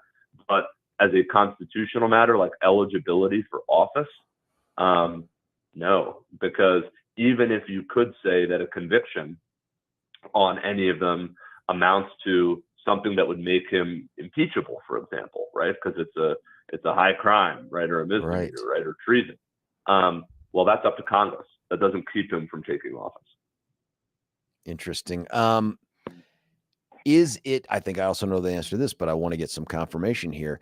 Let's say the federal cases aren't resolved and they're still pending for trial. Guy wins, Trump wins, gets sworn in. Anything keep him from simply saying, I am now going to dismiss the charges against myself? I'm ordering the Attorney General of the United States to dismiss these cases. I don't think so. No, I think, I don't know that we've ever been there in our history. But we have a unitary executive. If he is elected president of the United States, the only thing that could stop him from that is if an attorney general refused to do it and he had to cycle through DOJ functionaries until he found somebody who was willing to do it. He Archibald Coxed him. You're talking about, like, I'm going to remove the AG guy who isn't going to do what I'm going to say until I find one. Well, go ahead. Right. Because the president can't dismiss the person with the authority to do it. And I know it's a small point, is the attorney general, right? The Department of Justice. So he'd have to find somebody who is going to do that. I presume he would, as part of the I'm going to nominate you if process. You know what I mean? And as long as the Republicans control the Senate. That's exactly right. Is there anything that you've seen that suggests, and again, historically unprecedented, I get it, that would prevent him from pardoning himself were he to have been convicted and sentenced before he took office? No, nothing. I think he could do it. I don't think the pardon power is limited. There's been suggestions that the only person the president can pardon is himself, right? I just don't find support for that. And I don't see that language anywhere in the Constitution, for sure. I don't see any language like that in there. Is there anything that the president of the United States can do to impact and change anything the state prosecutions taking place by the New York DA and Fani Willis out in Fulton County, Georgia? No. I mean, as a legal matter, right? I mean, as a normative matter, it becomes a lot harder to haul the president of the United States into court, right? Just practically, right? To get your hands on him. But can the president stop those prosecutions? No. We were going to talk about this. Chris Billy asked me to ask you this. We were going to talk about this in the show because there's a quote out there, a clip that we'll play from Donald Trump talking to Glenn Beck, talking about the necessity of engaging in political revenge based on all of this. Now that we've popped the top off of the Pandora's box here of the criminal justice system and all this other stuff, are there any limits you can think of to what a particularly, and I'm not saying it's Trump, it could be Biden, but whatever, that holds back a particularly vengeful president of the United States from flexing DOJ and the criminal justice system against political enemies? I mean, other than these concepts of malicious prosecution, right? Okay. I mean, George, Yep, and you know how difficult a concept that is to prevail on, right? I've never seen it successful. Never seen it successful. Yeah, I've seen it successful one time in my life as a judicial law clerk, right? And the facts were beyond egregious, right? But other than that, no. I'll say that this is broadly speaking, George, the problem with Title 18 of the United States Code. It is way, way too big. There are way too many federal crimes. And when almost everything can be defined as a federal crime, right, then if the executive decides to turn his eye to you, they can find something on you. And so I think the answer is no. And in fact, I think probably at no point in our history has the executive branch of the federal government had more power to make a criminal out of anybody they want to. Someone texted in, I think this one's a pretty clear cut. Could Trump do away with the 2-term limit if he's reelected? I think the answer is no, but let me ask this. Do you read that constitutional amendment to prohibit 2 terms in a lifetime or 2 consecutive terms? It's definitely 2 consecutive terms. I think the weight of if you go back and look at the discussions when it was adopted, it was intended to be 2 terms in a lifetime, and I think it would probably be enforced that way. I mean, because remember who triggered this, right? It was FDR, right? Who was essentially he was president for life. Yeah. Right? Well, the rest of his, yeah. And it was modeled on George Washington, right? Who, when he stepped down from the presidency after his 2nd term, he could have been president for life too, easy, obviously. Yeah, right. And might have deserved it, by the way. He said, look, 2 terms is enough for any person in their lifetime. So I think you worry about, can Trump get a 3rd term because it's not consecutive, right? If and when that presents itself, I think that he is likely to be found ineligible for a 3rd term. Chris, I could go on with you all morning, and based on the text that we're getting in here, people have a bunch of interest and questions about what you're doing. We're just going to have to beg you to come back on in the future. Well, George, it's always my pleasure to come on. Sorry that this is what we talk about now, but hey, what a time to be alive. No, but to say these are historic times, you could say that all the time, but this is cuckoo for Cocoa Puffs, buddy. This is the kind of stuff when we were in law school, nobody talked about these issues because you just took for granted that we'd never be here. For bringing this up. Right. Yeah, because I mean, it'd be the guy who stayed out drinking too much the night before, right? You'd be so out there on the fringe that, you wouldn't be taken seriously. And yet here we are. You know what I mean?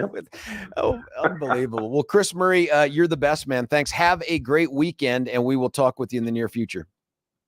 It will do. Thanks, George. Take care. See you, buddy. Hey, listen, we're going to cut away for a break because I went super long for the obvious reasons. There are a lot of questions I wanted to ask Chris, some of which I told him I would ask him, some of which I just sprung on him. I thought he did a great job. We're going to get your phone calls on what you heard, what you think, what next for Donald Trump. What's your great fear about how this thing turns out, given all the prosecutions and everything going on? Our number, 303-696-1971. Ringy dingy. Give us a call. George Brauchler, 710 KNUS. Want to take your favorite radio station wherever you go? Well, now there's an app for that. No matter where you are, stream your favorite shows. Tap the app to listen to podcasts. Talk back to your favorite local hosts. At the tone, leave a message. Call the show. Set your alarm. Enter contests and win prizes, all in the palm of your hand. Available now for iOS and Android devices in the App Store or Google Play. And best of all, it's free. Download today.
George Brauchler back with you here, 710 KNUS. My thanks to Chris Murray. He's a super lawyer, and he's wicked smart on all this stuff. It's just great to have a guy that you can text and say, hey, come on and talk to us about this big fight that you had on this very issue on behalf of a member of Congress. That guy's name was Ron Johnson, and they won.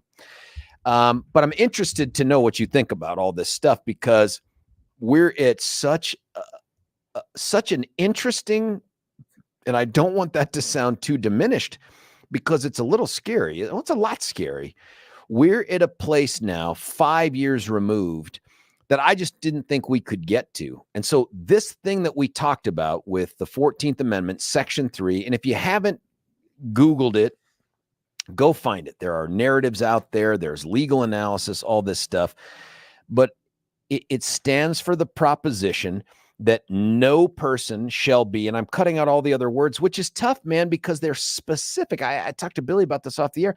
They're so specific about not just saying members of Congress, but senator or representative in Congress, or elector of president and vice president, or hold any office civil. They're denying them those things specifically if they've engaged in insurrection or rebellion against the United States, or given aid or comfort to the enemies thereof.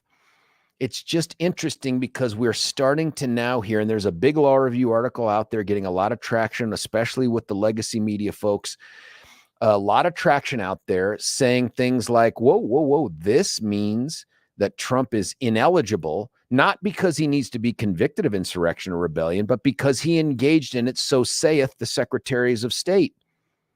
And 50 of them can make these decisions for themselves. It's insanity.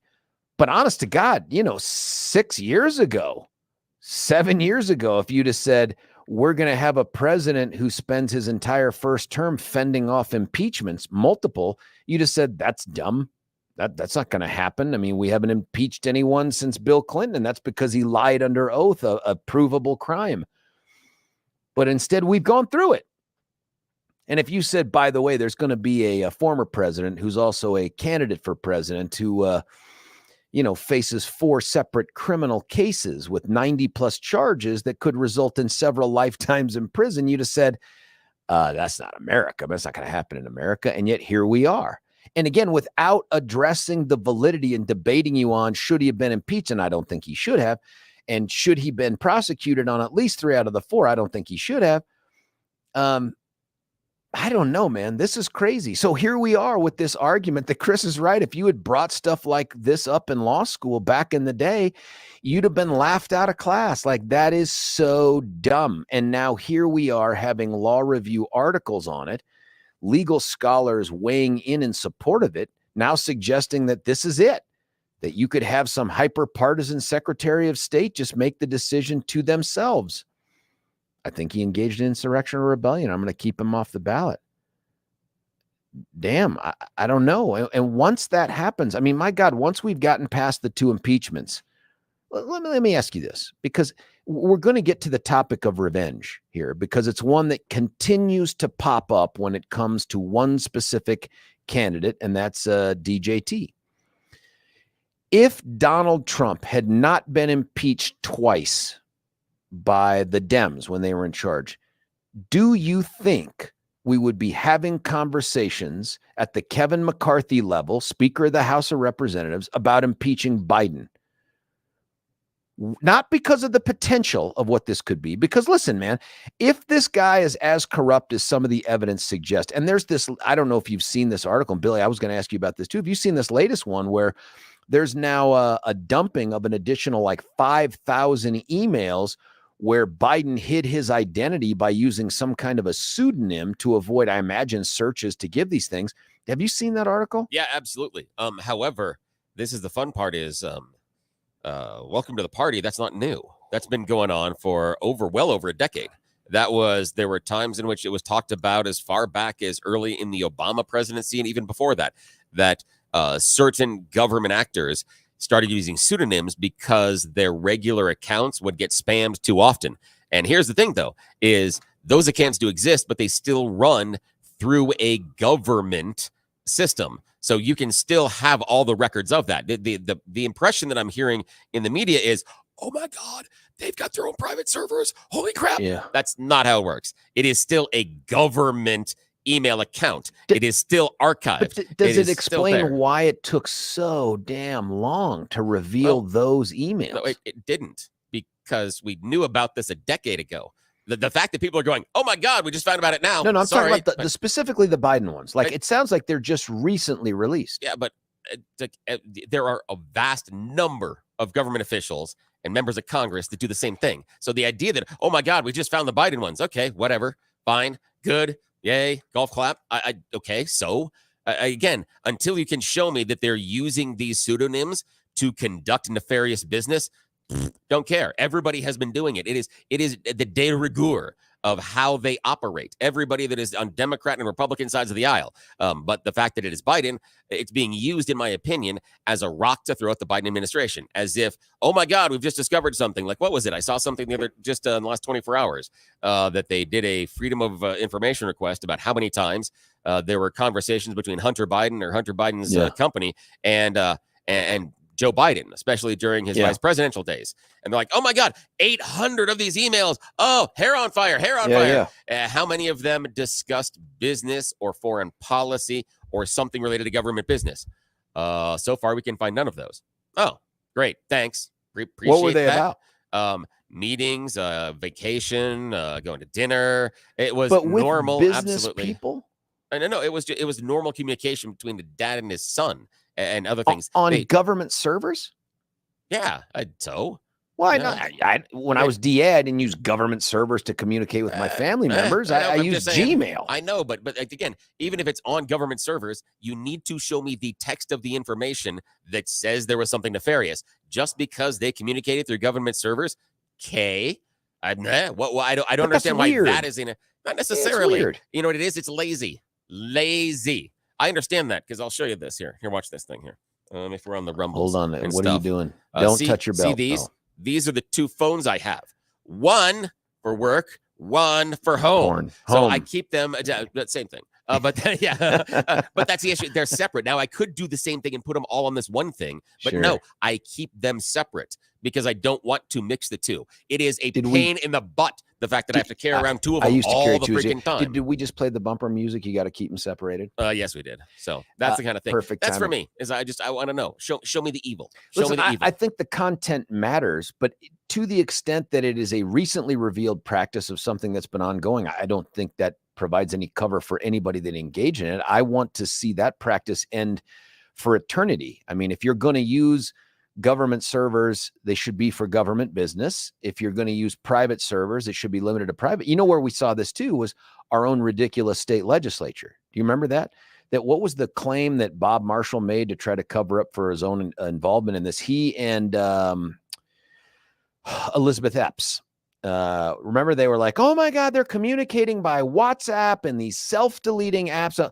This isn't even something at the federal level. And it doesn't feel like it's a Republican Democrat thing, although it seems like the Democrats are in charge and they're the ones benefiting from it right now. But I don't know if those 5,000 emails have been analyzed yet or not. I presume people would have poured through them by now to try to find the smoking gun that Hunter Biden had. But nonetheless, it's got to be a practice that ends. I don't know how we do that. I do think it's weird that, and maybe it's lazy. I just think it's weird that you would communicate with anyone in your family on a government email. Yeah, it is weird. It's weird. It's just totally weird. But you can do searches. You can find, it goes back. They have even George H.W. Bush used a pseudonym to communicate at certain times. And it was you say it was to avoid spam? Yeah, that's the thing, is that the regular account gets so much crap. Have you, okay, I was going to ask George, and okay, go ahead. Let's do it. Pull this curtain back. Libra. I was going to say, have you paid attention to your Salem account and emails?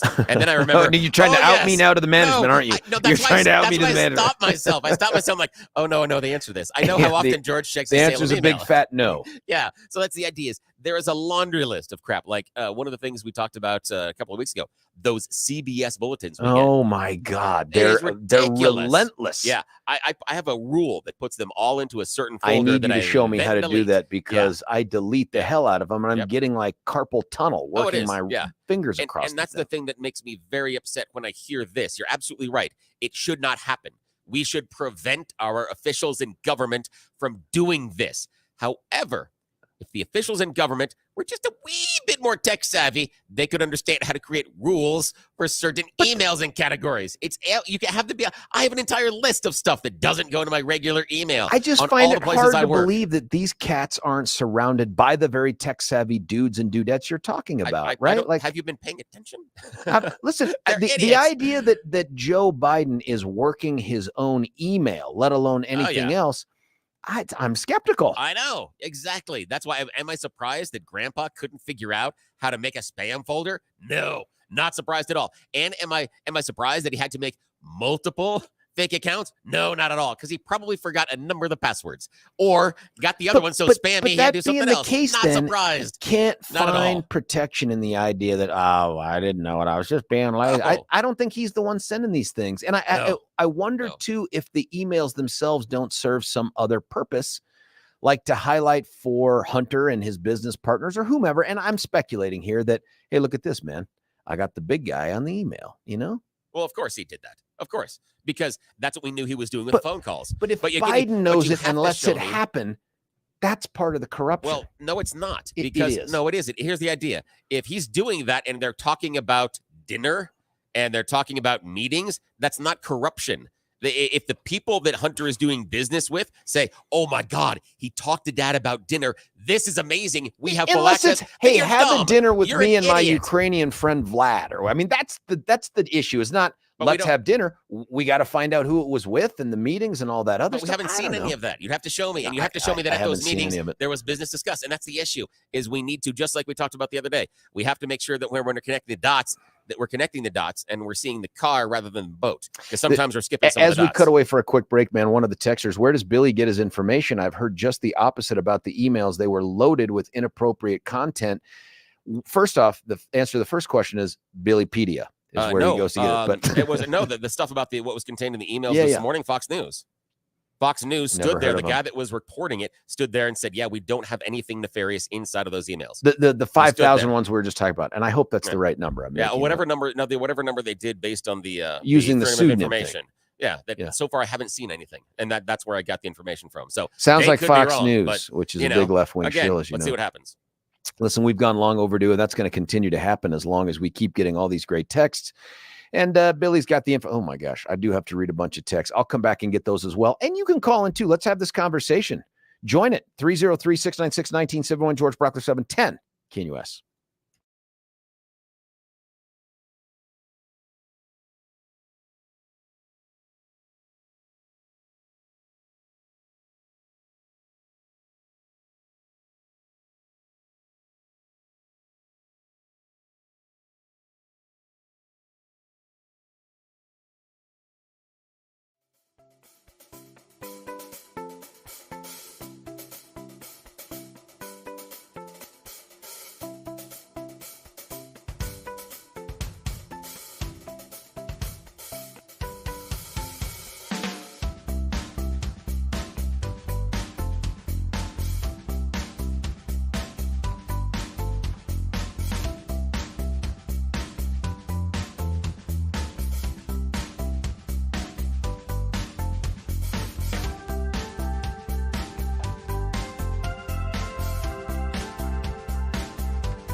Well, folks, we've broken radio for probably the third time today and certainly the 10th time this week.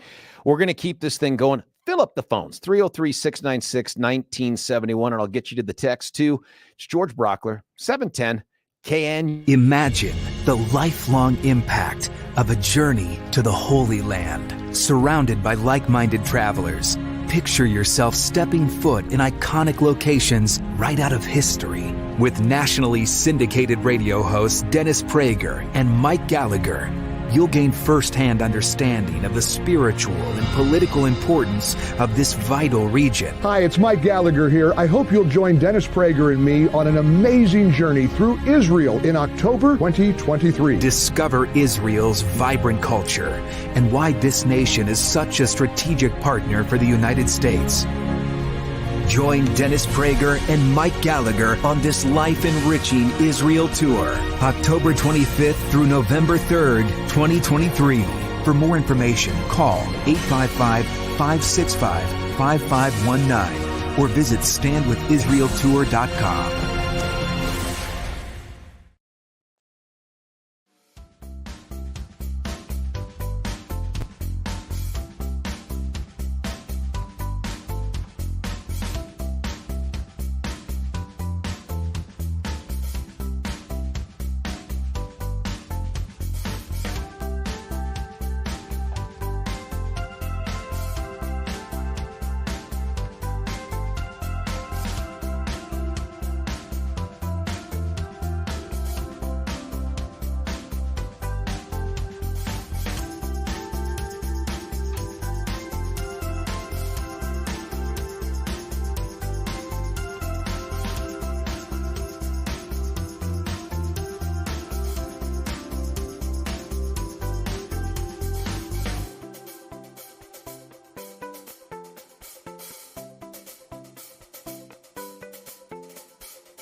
George Brauchler back with you here halfway through the Thursday show on this very last day of August of 2023. Listen, here's the recap. In the 7 o'clock hour, we were joined by super lawyer Chris Murray, who gave us an analysis of the 14th Amendment, Section 3, which is something that has been increasingly talked about by those on the left and, frankly, some Republicans who don't want to see Donald Trump reelected to be president. And one way to do that is to keep him off the ballot. And so we talked a lot about whether or not Section 3 of Amendment 14, that'd be the 14th Amendment, actually provides that kind of an authority to do that. And who has that authority? Is it Congress, or is it a self-executing section, the way some legal analysts think? And that a single Secretary of State, perhaps Jenna Griswold, could simply decide that she believes President Trump is engaged in some sort of insurrection or rebellion against the United States, and therefore she will preclude him from the ballot. That is, it's such an intriguing but nefarious thing, but it ended up becoming a conversation about where we are in this unprecedented historical situation that I started by saying, look, 7 years ago, you were never going to convince anybody that we'd have a president, one, that Trump was going to win. You couldn't have convinced any of the mainstream media about that, but he wins, and that he would face two separate impeachments, and on his way to trying to get elected again would face 4 separate indictments at the moment. I mean, my God, who knows what else is out there? Haven't heard of anything, but 2 separate civil cases and 4 separate criminal prosecutions. And so we started this conversation, and then Billy, as Billy is wont to do, jumps in with some very measured comments that have really set people on fire. And so there's a combination of many texts that have come in, and I want to read those to you. By the way, love to have the conversation with you, because this thing's going to keep going. We have another turn in this conversation based on an interview that DJT did with GB, not this GB, but the other one, Glenn Beck. We'll get there in just a moment, but here's some of the texts that have come in. Someone texted in, the country was founded on rebellion, ! These people are engaging in election interference. They can't compete, so they're cheating. I said, who's cheating and how? The response is, and which party is doing the impeaching and the indicting? I said, this time, because as you know, we impeached a guy named Bill Clinton, who was the Democrat president. I said, yes, this time. How afraid are they of Donald Trump? Well, listen, I do think that they have fear of Donald Trump, but they would tell you it's not, I'm afraid he's going to be super conservative in office. I think they think that he is the source of all evil, and that he is one of the devil's henchmen. And I think that they think he is going to use the office for political revenge and to do all sorts of crazy extra constitutional things. That's what they would say. So scared of him? Yes, but not just about the idea of him winning, but of him. Like, I don't think they'd be horrified in a Nikki Haley or a Tim Scott or even a Ron DeSantis being elected president, even though they would hate that outcome, probably more for Ron than anyone else. But DJT they see as different, right? That's what I think would happen. Here's one. Well, the bottom line, I think, is the Democrats and the left want to deny the American people their right to democracy to vote for who they want. Democracy, when you have 2 opposing sides, the majority rule. It's actually, it turns out it's more like the plurality rule. It's not so much the majority as we've seen in some of our elections here. But the Democrats may want to deprive us of the right to vote for Donald Trump should he be the nominee. And I think right now, if you have any money at all to bet, you would bet that it's going to be Donald Trump, independent of all the other things that happen. That may be true. I do think that they see him as an existential threat to the American way of life. And it's interesting because as dug in as they are on that position, and the fact that he is simply an amoral narcissist who would engage in any amount of revenge and destruction if it served his personal purpose, not for the benefit of the country.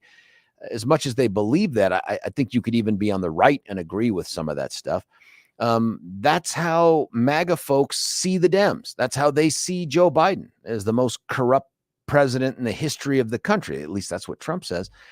And that he needs to be stopped at all costs. It's just interesting how we've gotten to a place where it's not just, hey, you'd be horrible for the country, but you pose this existential threat to our way of life. I don't know if we've ever been that way. I don't remember the race between George H. Walker Bush and Clinton being hey, this is the end of the world as we know it. I mean, even Obama McCain and Obama Romney, I know we talked about it as being the most important elections of our lifetime, and maybe they were for that period of time. It's not like we were engaged in a world war dealing with the Depression, but you get my point, or Civil War. But maybe, but it just feels like we've gotten to a place, man, where whoever is that other person, that other leader of the party, that they are just straight up evil. I don't know. Here's another text. Your guest, that's Chris, said something very important, that in the current atmosphere, the executive branch can criminalize virtually anyone. Clarification, he didn't talk about the current atmosphere. What he talked about is the current state of federal law, that it is so damn broad and covers so many things that a motivated, politicized, venge-filled executive could do exactly that and find a way. Here's just an example. If you are pulled in to talk to law enforcement, right? Like they think you're involved in a crime or a witness to a crime or whatever, and you lie to them at the local level, right here in Colorado, you lie to the police or the sheriffs or state patrol or whatever. That's not a crime. Could it be used against you? Sure. Could it ultimately be part of a case for some sort of obstruction? Or if you're the person that initiated the call, could it be false reporting to authorities? Yes, absolutely. All low-level misdemeanor offenses. If you sit down and talk with the FBI and you lie, boom, baby, that's your federal felony charge against you right there. That can suck you right. That doesn't even have to be under oath. You just lie to the FBI. Dang. That is a superpower right there that they have. And a lot of people think, including some police out here, that, hey, if someone lies to me, that's not true. It's not a crime. It's evidence, but it's probably not in and of itself a crime, depending upon what they say. It's a crime every time when you're talking to the FBI. That is just one example of what Chris Murray is saying, and that is the feds have criminalized and created an 18 USC. 18 is that title in the United States Code that governs criminal conduct. Much like in Colorado, we have Title 18 that governs ours. Same kind of thing. It's so broad. It's so you can use this as a weapon against your political enemies if you're motivated for revenge. But I'll read the rest of the text. That's why I'm against calling anything a federal hate crime. It allows the federal government to muscle in on nearly any capital crime in any state and completely overpower the prosecution with their own agenda. Maybe, but let me give you an example of how this might actually work out in the favor of justice here. State of Colorado, Governor Polis and the legislature got together under the cover of COVID and repealed our death penalty. And then the governor took the extra step of converting all of our notorious mass murderers on death row into life sentences. We don't have the death penalty. Well, fast forward to the Club Q shooting. What did that cat do? That murderous SOB showed up to court to plead guilty to everything because he wants to try to force the hand of the feds. But this thing that you brought up, it actually works potentially in the favor of justice. Michael Allen was on the show. He's the DA for the 4th, telling you, I think this guy deserves to die. But I don't have that tool. Guess who does? The feds. And so even a Democrat-appointed U.S. attorney, Cole Finnegan, is likely in the process right now of assessing and arguing to DOJ, the mothership out there in D.C., that's Merrick Garland, by the way, that we should have the ability to pursue death on this guy. So that thing that you're concerned about, it only exists for Club Q because of the hate crime statute. So maybe what you're highlighting is it can be used for good and for bad, and maybe I don't know, but I don't agree with you that it allows them to muscle in on any crime too, because this turns out to be a good thing. Also, there's something called a pettit policy that exists that tells DOJ on any crime that the locals have the ability to prosecute on, it is the policy of DOJ to defer to them, except in probably some extraordinary circumstances, but to defer to the local prosecutors. I like that because if you recall from prior conversations I've had back when the Aurora Theater massacre occurred, there was real interest by Obama's DOJ to try to get their hands around this case. But the SAC at the time for the FBI, the special agent in charge, said, no, I don't think so. And had they tried to pursue that, I feel pretty comfortable my predecessor and I would have fought to keep that local. So I'm not sure that particular text does not quite resonate with me, but I appreciate that you're thinking about it. Here's another one. Would you rather have Biden using government servers to communicate with his family, or Trump using his private cell phone to conduct his presidential duties? Well, what a false option there. I mean, that's not a legit choice. I don't want either of them.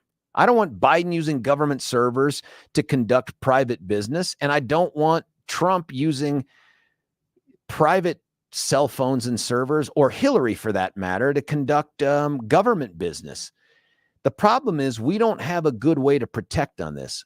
Here's a case that happened sometime in the past. If you remember, Bill Ritter, former DA from Denver, ended up becoming governor, and some folks tried to get access to emails and information that they thought were related to his conduct of state business. They didn't exist. So they said, well, we want it off of his personal cell phone because he's using the personal cell phone to conduct personal and government business. And our appellate courts here in the state said no.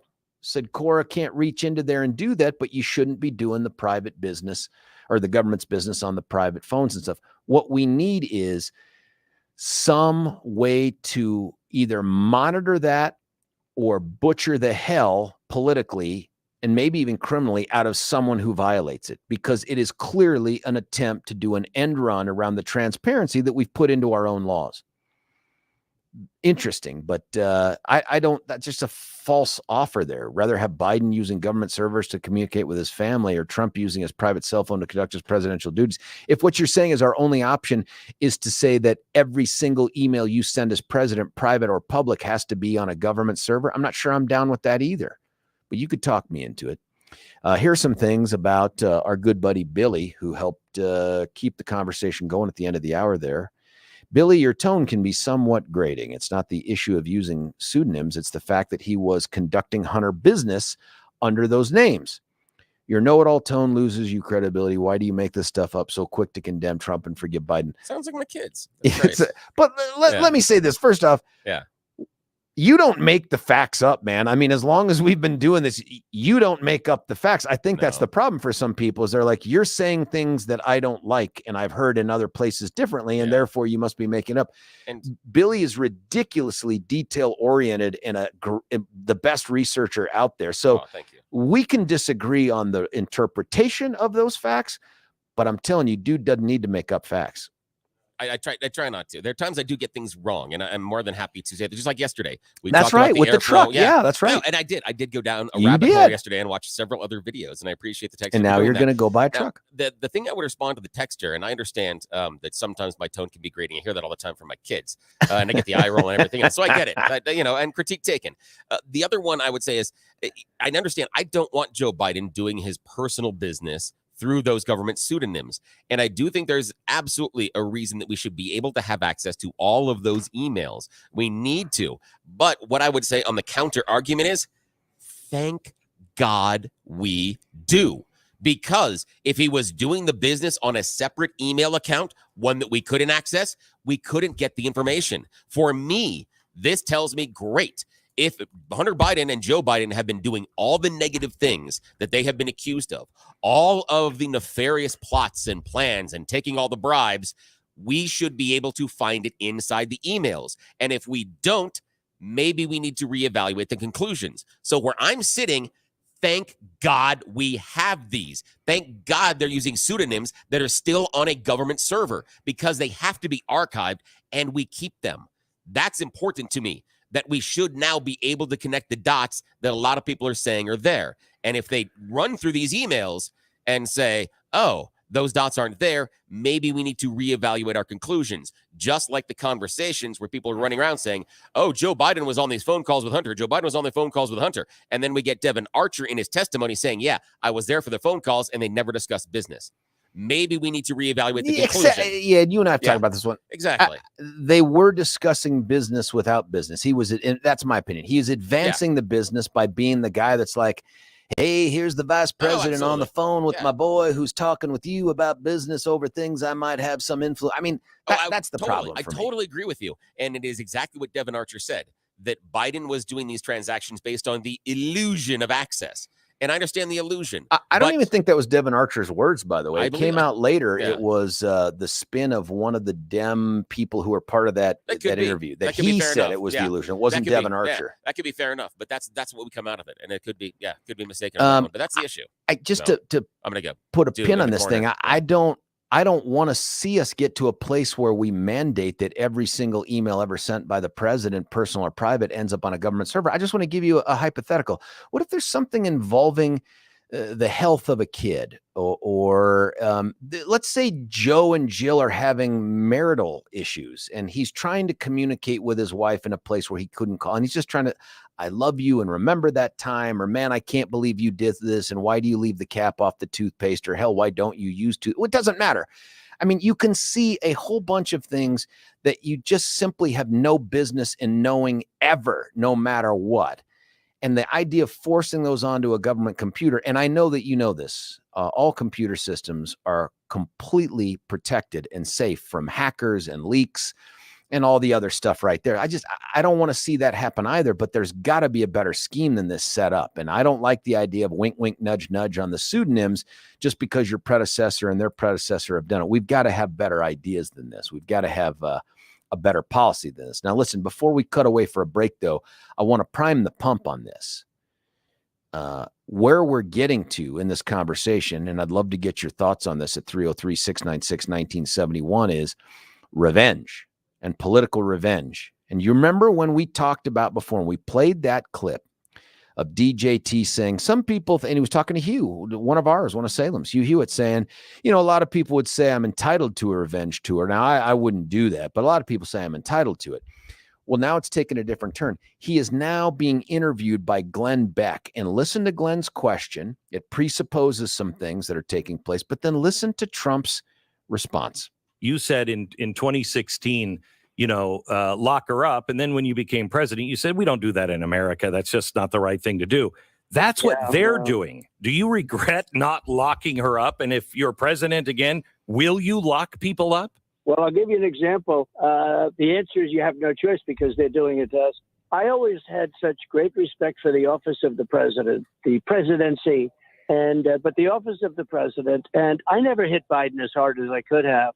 And then I heard he was trying to indict me, and it was him that was doing it. You know, I don't think he's sharp enough to think about much, but he was there, and he was probably the one giving the order. But he was, hard to believe that he even thinks about that because he's gone. But then I said, well, they're actually trying to indict me because every one of these indictments is him, including Bragg. Bragg put his top people. I don't know if you know this. He put his top person into the office of the Manhattan District Attorney. They've been in total coordination with Fannie Willis. The woman that I never met that they accused me of rape, that's being run by a Democrat operative and paid for by the Democrat Party. So many of these things. I have a couple of other lawsuits, all funded against me by the Democrat Party. These are sick people. These are evil people. That's the prime right there. The key language in all of that stuff wasn't all of his commentary afterwards, but I have no choice, basically. And the question, would you lock them up now? I have no choice because they're doing it to us. That sounds like revenge. That doesn't sound like the words of justice. It sounds like tit for tat, and tit for tat is straight up revenge. And so now here we are. It's not esoteric. It's not theoretical. It's not something he says, hey, it's out there and people say I should do it, but I won't. This is a guy now who has committed himself to doing it. And given what has happened to him, is this the right direction? Is this what you want to see? Are you cheering on the past and potentially future president to use the executive authority we loan him to engage in political revenge? And is this all part of that? 303-696-1971. It's George Brauchler on The George Show. You're listening to 710 KNUS.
George Brauchler back with.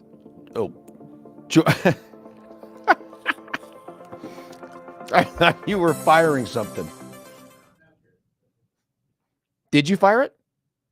No, I didn't. You decided to be. I guess I'm just going to end up talking here. I thought we have this clip that Billy was going to fire coming out of the break, but somehow our mutual pressing of buttons has somehow derailed the entire ship.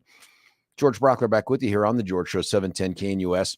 Got callers on the line open at 303-696-1971. Some of the texts. I love our listeners. I love it because they don't just say things, they back them up. Here's an example. George is a liar. Yeah, that's it. That's all they said on the text. So, Clyde, I know you're listening. I texted you, and let's just be honest. I'm daring you. About what? Be specific. Bring your facts. Better yet, call in. Let's discuss your allegations. So, Clyde, if you have guts, call in and let's do it. Here's another one. What do you mean what Trump will do doesn't sound like justice? Really? You think Trump is getting justice? No. You bet. Revenge or justice, what's the difference? There's a huge difference between revenge and justice. Revenge feels a lot more like Hammurabi's code. Eye for an eye, tooth for a tooth. That is not the justice system that we've had in America. It's not the justice system we've ever had in America. It's not the justice system that we want in America, because here's how that justice system plays out. You're driving down the road, you slide on ice because you were going a little too fast. You lose control of the car. You hit another car, and someone in there loses a leg as a result. Under that eye for an eye, tooth for a tooth, tit for tat system, your punishment is you lose your leg. God forbid there's an accident, a negligence, and someone in your family causes an accident where somebody dies. Doesn't matter that you didn't intend to. Doesn't matter that it was negligence. Now you have to die. That's revenge. That's tit for tat. We don't do that here. That's not an ordered, civilized society. That is survival of the fittest. That is Lord of the Flies. And if that's what you're advocating for, don't sign me up for that, man. That's a different country. That ain't America. 303-696-1971. Going to the phone lines. Michael, you're on 710. Michael, what do you think about all this? Yes, I was thinking about that too with the revenge. You know, I'm just wondering, sometimes we get caught up in the jargon. He says, yes, I have to do it. But is it more the defensive, or is it more exposing them, or is it a reckoning? You know, isn't a reckoning revenge? It all depends on, it all depends on your purpose. Is your purpose to revenge, or is your purpose that, listen, I have been protecting you for years. Like he said about Joe Biden, I could have come at him a lot harder. Maybe I should come at him that hard. So it is hard to know. Why would he be doing that, in your opinion, Michael? Why would he be doing that? To get back at him, or for some other reason? That's what the question is. And I'm asking you, what do you think? Do you think it's to get back at him? I think he was originally trying to hold back things. He even said to Hillary, when he was running against Hillary, he said, I'm not going to go there. Certain things about Bill that I know, I'm not going to go there, and I'm not going to go there. Certain things. Maybe he thought that with Hillary afterwards. I'm not going to go there. I'm going to be a president now. But maybe he's looking at it as, well, listen, if that's what's going to happen, maybe I need to expose it. Maybe that's what I need to do. Expose it is one thing, but using your executive authority, and these are the words that were used, remember, in his clip with Glenn Beck. In fact, I have the shorter version of this thing. Listen to this thing. If you're president again, will you lock people up? Well, I'll give you an example. The answer is you have no choice, because they're doing it to us. Yeah, he says you have no choice, but he did have a choice the first time. He did have a choice, and he didn't do it. Yeah, and he's saying right now, hey, we don't have a choice. I'd have to lock them up. Now, does that sound like the pursuit of justice, or does it sound like you did it to me and now I'm doing it to you? Or maybe that is someone's definition of justice. It does, and I don't particularly, I don't want that to be the effort. I want you to protect yourself, and that I don't have a problem with that, or defending yourself. But I want, there's a lot of things that he wanted to get done and he couldn't get done because of the way people were doing that to him. I would rather those things get done and focus on that. Well, hang on, give me an example of what couldn't he get done because of what was being done to him. I believe that they were trying to figure out the border, trying to figure out the wall deal. And hypothetically, Michael, if they don't pursue impeachment, and remember the Dems controlled the House, it was Speaker Nancy Pelosi that pushed all this stuff. You really think he's going to get the border wall done with that same House of Representatives, whether they decided to impeach him or not? I don't either. No, but that's politics. That's not revenge or spite. That's politics. But I think we've been calling revenge and politics. We've been calling it politics. For years, people would look and go, well, that's politics. Well, they said all this nasty stuff. It's not true. Yeah, but we know that's politics. And I think there needs to be a cleansing in that, what does that look like? I think there needs to be where you can't just say whatever you want to say when you're running. Either way, you can't just throw garbage at someone. I think he's a racist. I think this. No, if you say that and you're saying that on national TV, you're putting that out there. I think you need to be prosecuted for it. I need to be hang on. Prosecuted for what you say about another opponent? Investigated. It should be true. Well, should it not be true? Well, I would like it to be true if someone's going to say it. Yeah. But think about what you're saying, Michael. You're talking about arming again prosecutors and law enforcement to go after people for political speech under the First Amendment. I mean, the First Amendment protects lying in a lot of circumstances, right? Like, remember stolen valor? Remember that act that I thought was totally just, which is you go out there and lie about you claim heroism that doesn't belong there. You put on a uniform you should have never worn, all that other stuff. Supreme Court said, not so fast. First Amendment, man. It lets you get away with garbage like that. So I'm concerned about creating an opportunity to, again, politically arm our opponents to say, oh, well, what Michael said is a lie. Let's go investigate him and prosecute him. Like, that would not be good. Well, no. I mean, what I meant by that is, if I say to you, I think he's a liar, that's one thing. If I say he's a liar, well, then you need to be able to back that up with facts. Mm-hmm. I think you do need to back it up with facts, but I think the consequences for failing to do that should be at the ballot box. I do not want to arm the government to step in and say, I'm going after Michael because Michael lied. That's true. That would suck, wouldn't it? I mean, that's super scary, but we're not there yet, but we're at this place though, where in broad strokes, it feels like, 45 is saying, I should have done some things differently. They've done it to me this way. And Glenn Beck feeds this thing with his question. I'm going to go now and get them. I have no choice but to now do to them what they did to me. That just sounds like straight up revenge. And some of the texters here are like, well, justice, revenge, what's the difference? Huge difference. The motivation for doing what you do is huge difference. I've also heard, you probably heard this too, Michael, some folks out there saying things like, well, we just need the great, we need the readjustment or the realigning or the rebalancing, any version of the re's, right? And I'm like, is that how you see this happening? Like, we rebalance by seeking political revenge on them, and then they're going to be like, well, we've learned our lesson. I guess when we're back in power, we'll go back to America as usual. I don't think so. And this will be the America as usual. That's what's going to happen. There's a balance of proving someone's wrong, and and like I said, and then seeing what's going on and having them researching it, having them investigate and prosecute. There's a difference between that than just he said this, I'm saying this. He said that, I did that. They went after me, I went after them. I mean, what are you there for? I mean, I'm not voting for a president that is trying to just get revenge. I want some things corrected. I want my gas lower. I want my taxes lower. I want the border secured. That's right. That's right. That's what I want. You get that. Hey, I'm voting for you. And then whoever's it comes after you, if they got the same thing, I want that. But I think if we get caught up in that, I think nobody wins.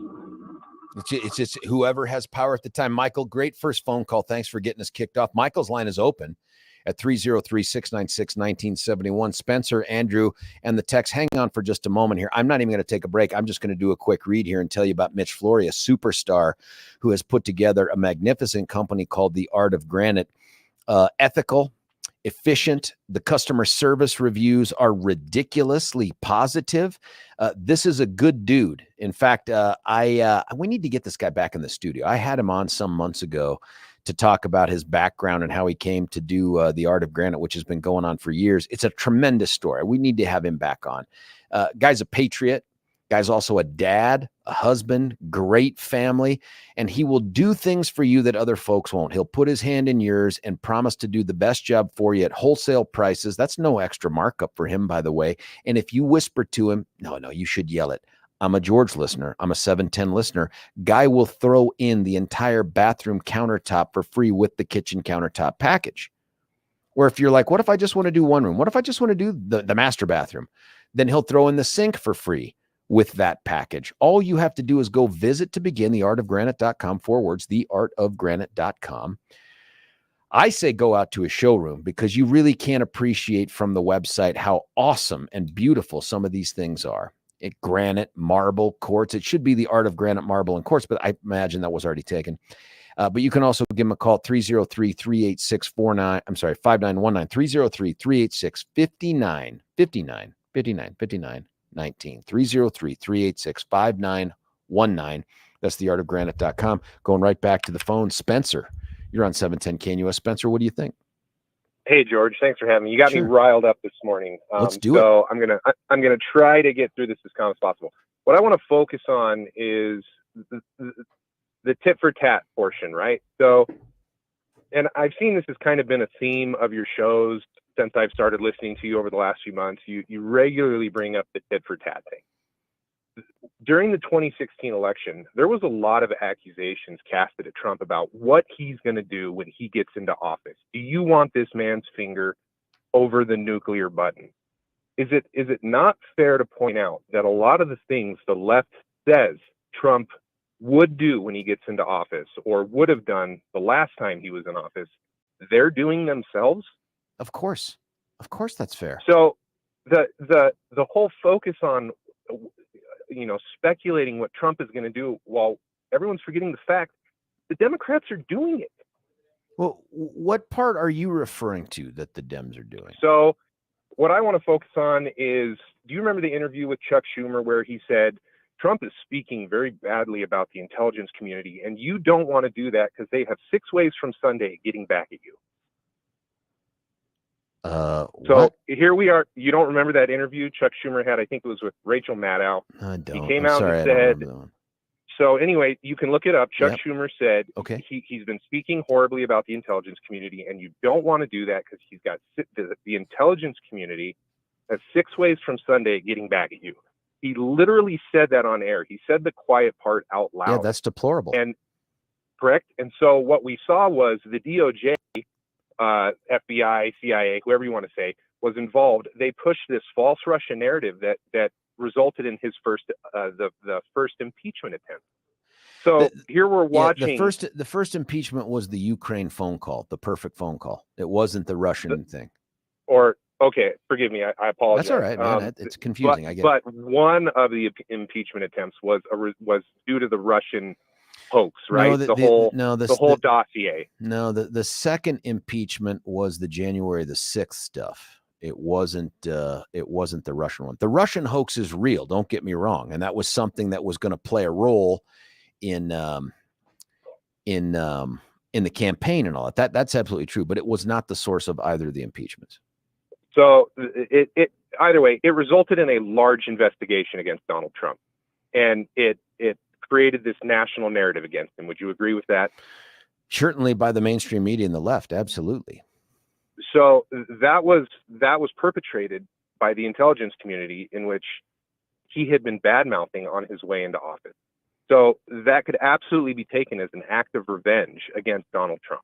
It could. It could. What's the response then? I'll just accept that it's an act of revenge, even though I'm not sure about that. But let's just, for purposes of this conversation, let's do it. So what? Now what? So when you focus on Trump, and the comments he made to Glenn Beck, I think it's easy for people to look at that and say, yes, that means he's going to go after him. He's going to lock him up. He's going to do what they're trying to do to him right now.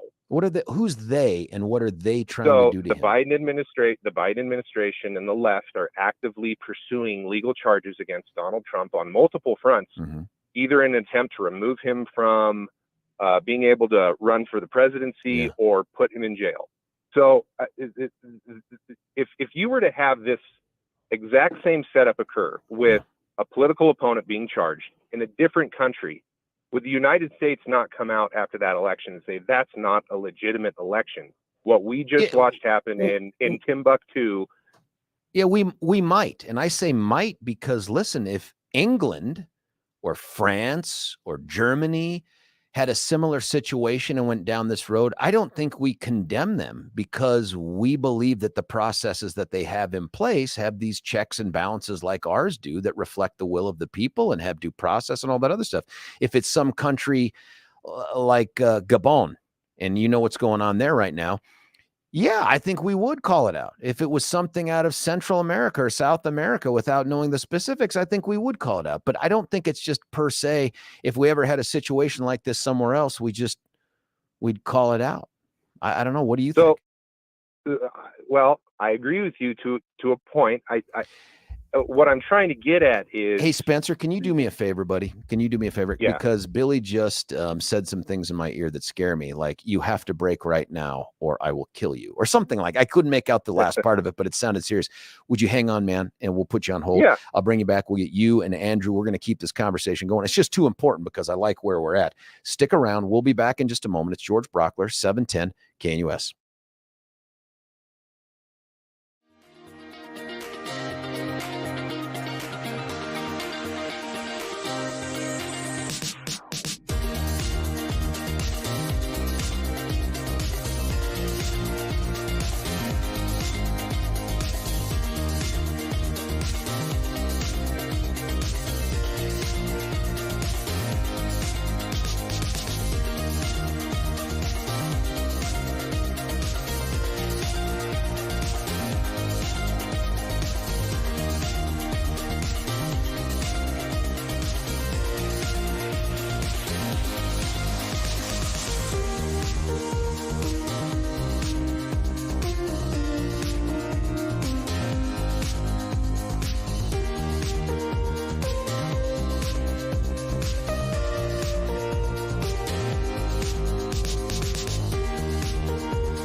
KNUS. Couple minutes. I told Spencer I'd hang him on, and we'll get to him. Andrew, I want to promise you, if you stick around with the other callers, you will be first after the 9 o'clock hour. Spencer, go.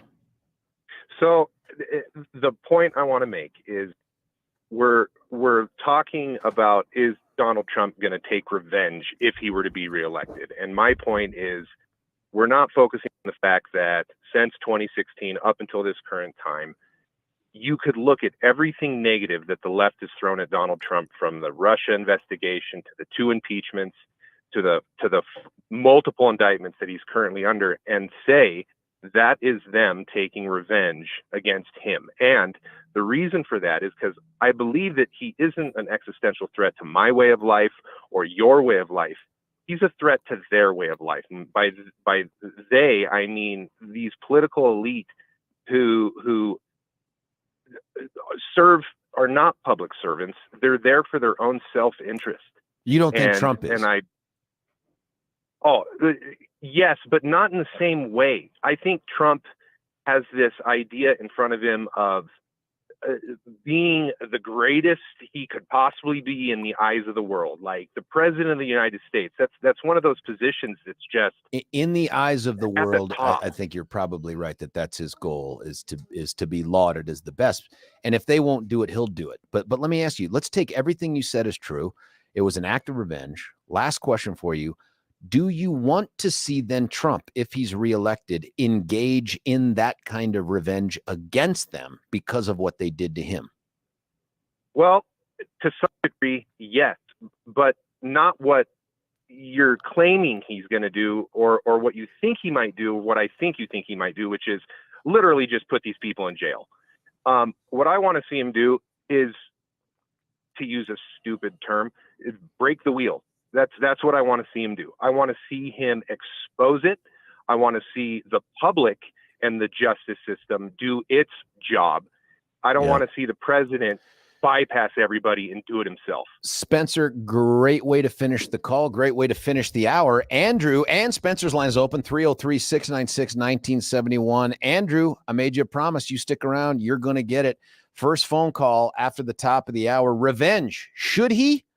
George Brauchler, 710, KNUS. Why should you buy your next vehicle at Castle Rock Chrysler, Dodge, Jeep, and Ram? We make car shopping easy.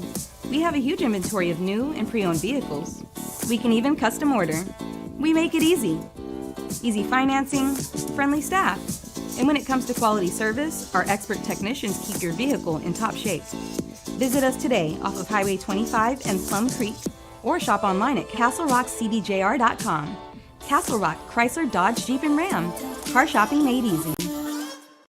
Imagine the lifelong impact of a journey to the Holy Land, surrounded by like-minded travelers.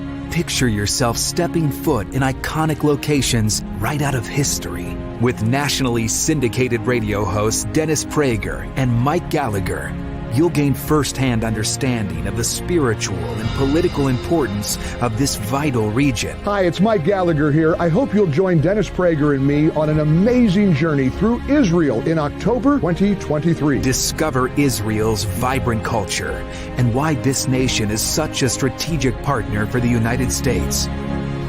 Join Dennis Prager and Mike Gallagher on this life-enriching Israel tour, October 25th through November 3rd, 2023.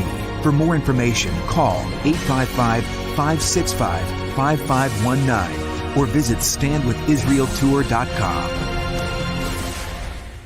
Want to take your favorite radio station wherever you go?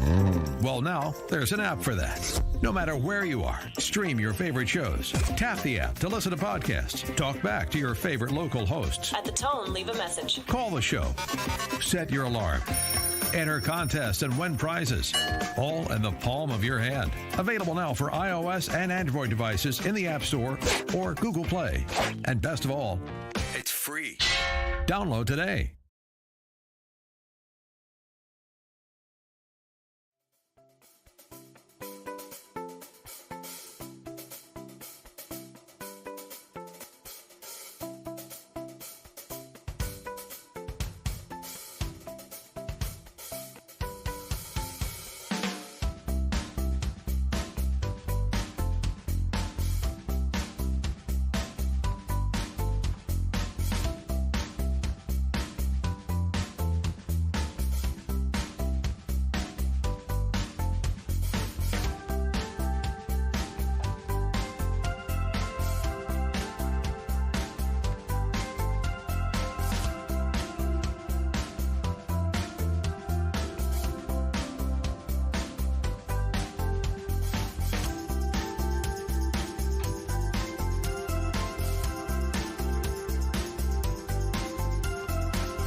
take on the intelligence community, they have 6 ways from Sunday at getting back at you.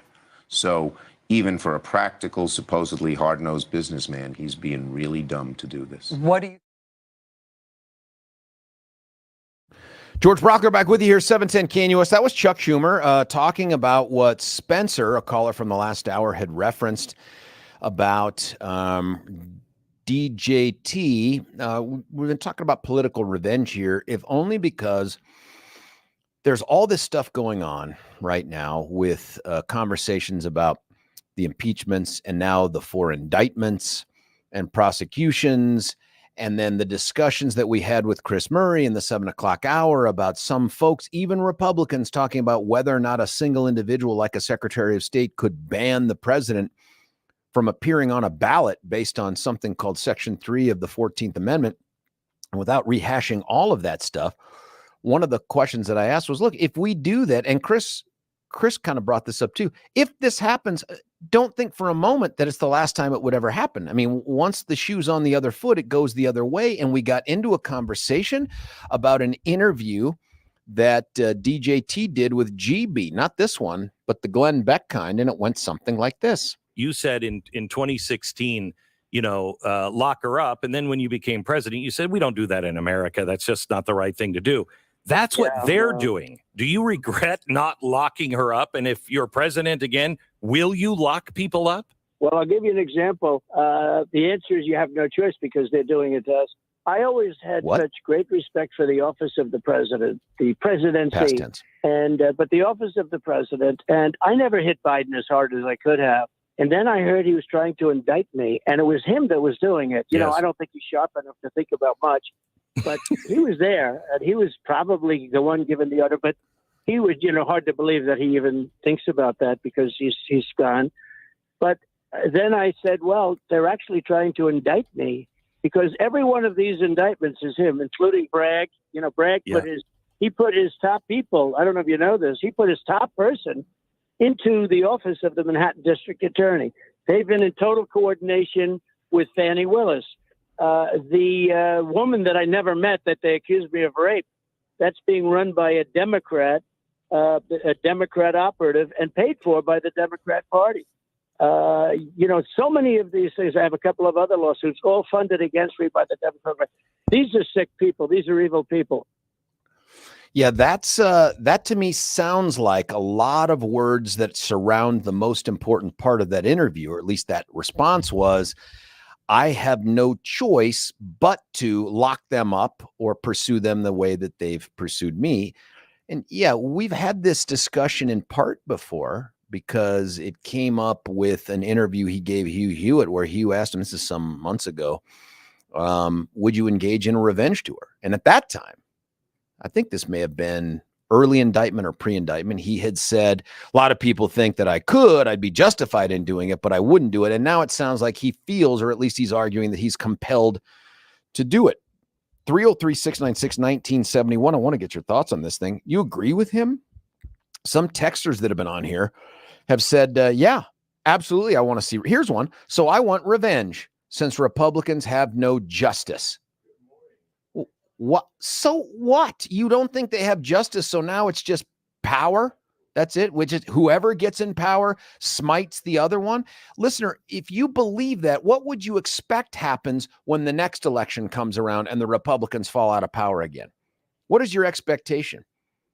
How could you ever resist, under the argument of due process, equal protection, just anything, the use of power against someone simply because you are their political opponent? 303-696-1971. I promised Andrew, who has been just so patient, that if he stuck around, I would put him on as the first call of the 9 o'clock hour. And that's what I'm doing, sir. Thank you.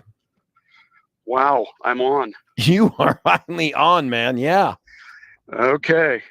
So I want to talk about hockey, George. If you're on a team that's trying to play a reasonably clean game, and the other side is just playing dirty, you finally get to a point where there's probably a guy on the team. He's probably not your leading scorer, and he's not the goalie, but he's what everybody might refer to as the enforcer. And if you don't send out your enforcer, the other team just continues to play dirty.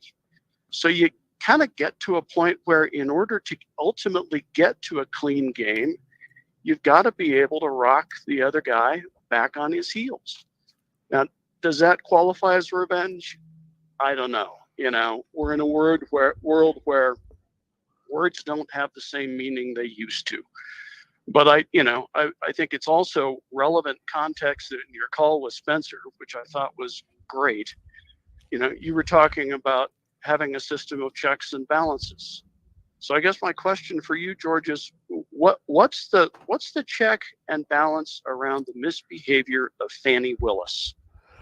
Well, I suppose there's it's multi-leveled. So let's talk about it in this way. One, the courts have the ability to push back on any motion that gets filed, and I presume there would be one, that there was no probable cause as found by the indictment, and they'll look at the four corners. There could be other evidence that's suppressed. The court could find, if she is successful in getting a conviction, that it was unlawful and a violative of any number of constitutional rights. The jury could reject her theory of the case on one or all of the defendants or one or all of the charges. I mean, all of those things exist just for the case she brought. For her individually, there could be a claim that she acted unethically, and she could be grieved and risk losing her license. And I suppose, and I don't believe this exists, but if anything that she did rose to the level of criminal conduct, she could be prosecuted herself. So there's multiple checks on her, and those same checks would apply to an Alvin Bragg as well.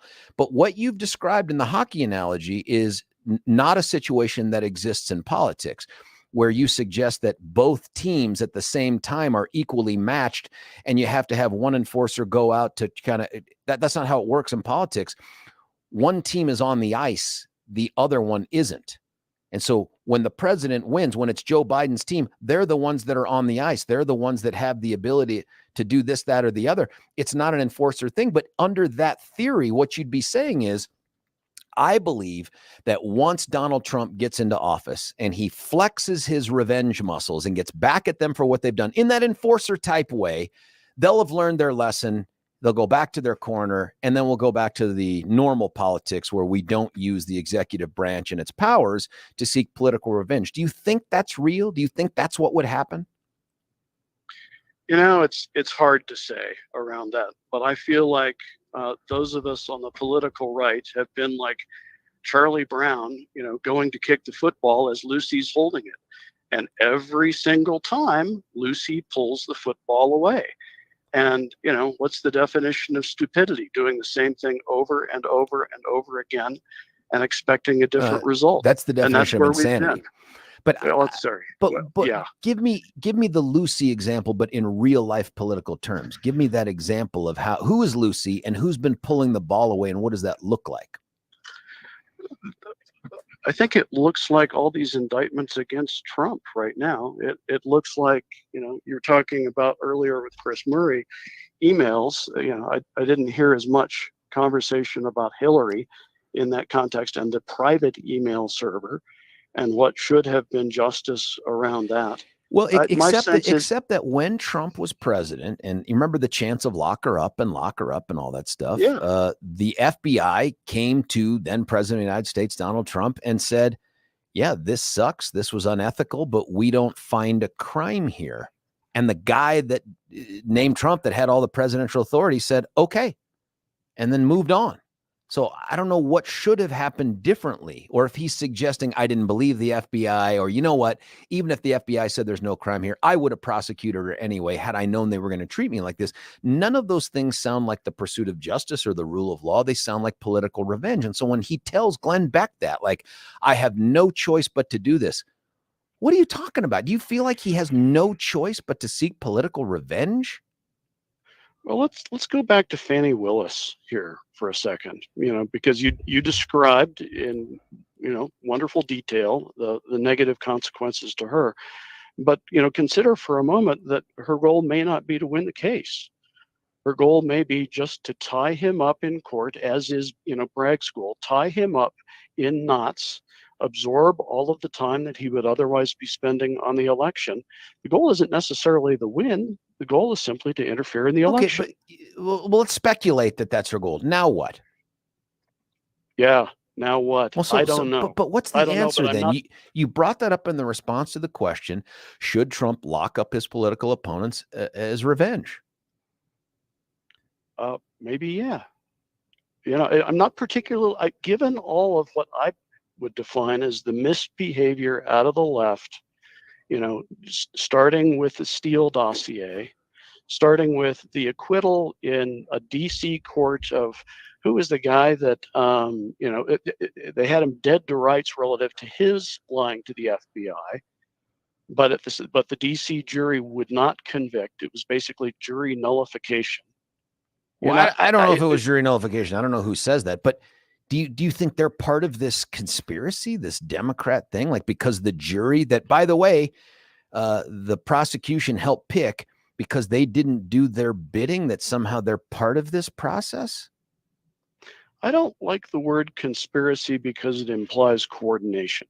And I don't think there's okay. Well, if they're uncoordinated, here, then so what? It's a societal breakdown of what we used to define as a reasonable norm. I don't know how we get back to a clean game, but I do believe that as we continue to try and be like Trump, being, not going after Hillary, when she had her private email server. Well, and the FBI said no crime. The FBI said yeah, no crime. Okay. But I think Trump was trying to be presidential and do the right thing and act ethically. Hold on. He was trying to be presidential in not pursuing her for a non-crime. I don't know enough about what she did and didn't do around that to have the same conviction that you do that there was no crime there. I don't know that there was no crime. I'm just telling you what the FBI said. That's not me, because I don't know enough. Look, I know there was a server in a bathtub somewhere here in lower downtown Denver, and it sounds crazy. And the fact that she would engage in any government business on a private server, to me, feels like there should be consequences for that. But it's the FBI. It's not me that says it, Yeah, and Scrubs, well, and I guess that kind of gets to what level of confidence I've got in the FBI these days.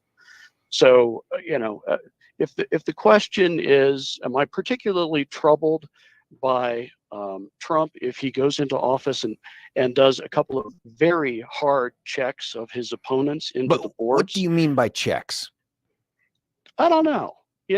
We'll find out when we get there. But hold on. The guy's campaigning right now. He's made these comments. You're open to the idea. Don't you think he owes us? Hey, this is what I'm going to do. I get into office, Fani Willis, I'm lighting you up under federal law for this, that, or the other. Don't you think he owes us that? Or is it just sort of, hey, folks, I'm going to Pelosi this thing. You're going to have to elect me before you find out what I'm going to do with my revenge authority? Yeah, well, maybe he should Pelosi it because, playing his cards, laying him on the table too early may not be in his best interest. But I'm sick of what I've seen out of the left around all this. Same. And so, same. yeah. But I cannot endorse the idea that any president, even if I think what Biden's doing is completely corrupt and wrong, I cannot endorse the idea that our answer must be a mirror. Our answer must be tit for tat. That can't be how America works at that level. 4 years ago, I would have said the same thing. Now I'm in a different place. But you're open to it now. You're open to the revenge tour. Yeah, because I'm really, really pissed about what I've seen. Andrew, man, by the way, you got a great long call in there. I thought you made some very, very interesting and talk-worthy points there. I appreciate that, my man. Andrew's line is open, 303-696-1971. We're going to get to Brad, and the other lines are starting to fill up. Jump on this one right now. It is open right now, 303-696-1971. Let me quickly, though, while Billy's getting that line filled, tell you about Dan Kaplis, and then we'll grab up Brad. It says Arvada, but now I know it's really Aurora because I'm the one that answered the phone. Let me tell you about Dan Kaplis. Dan is a super lawyer. And by the way, we're on this topic of revenge. Remember that what Dan does is not the business of revenge. It's the business of justice. And here's how you know that's different. Dan does not and cannot go to court to seek to impose on some wrongdoer, someone that has hurt you or a loved one. It's an individual, it's a company, it's a trucking. It doesn't matter. If they've hurt you by virtue of negligence, recklessness, sometimes intentional conduct, Dan doesn't go in and say, hey, we're suing so that we can do the same thing to you. So we can put you behind the wheel and run a truck right over the top of your car. That would be tit for tat. That's not what the civil justice system is for. And that's not what a justice seeker like Dan and his partner Bob or what he'd do. They go in and they say, okay, you did wrong, right?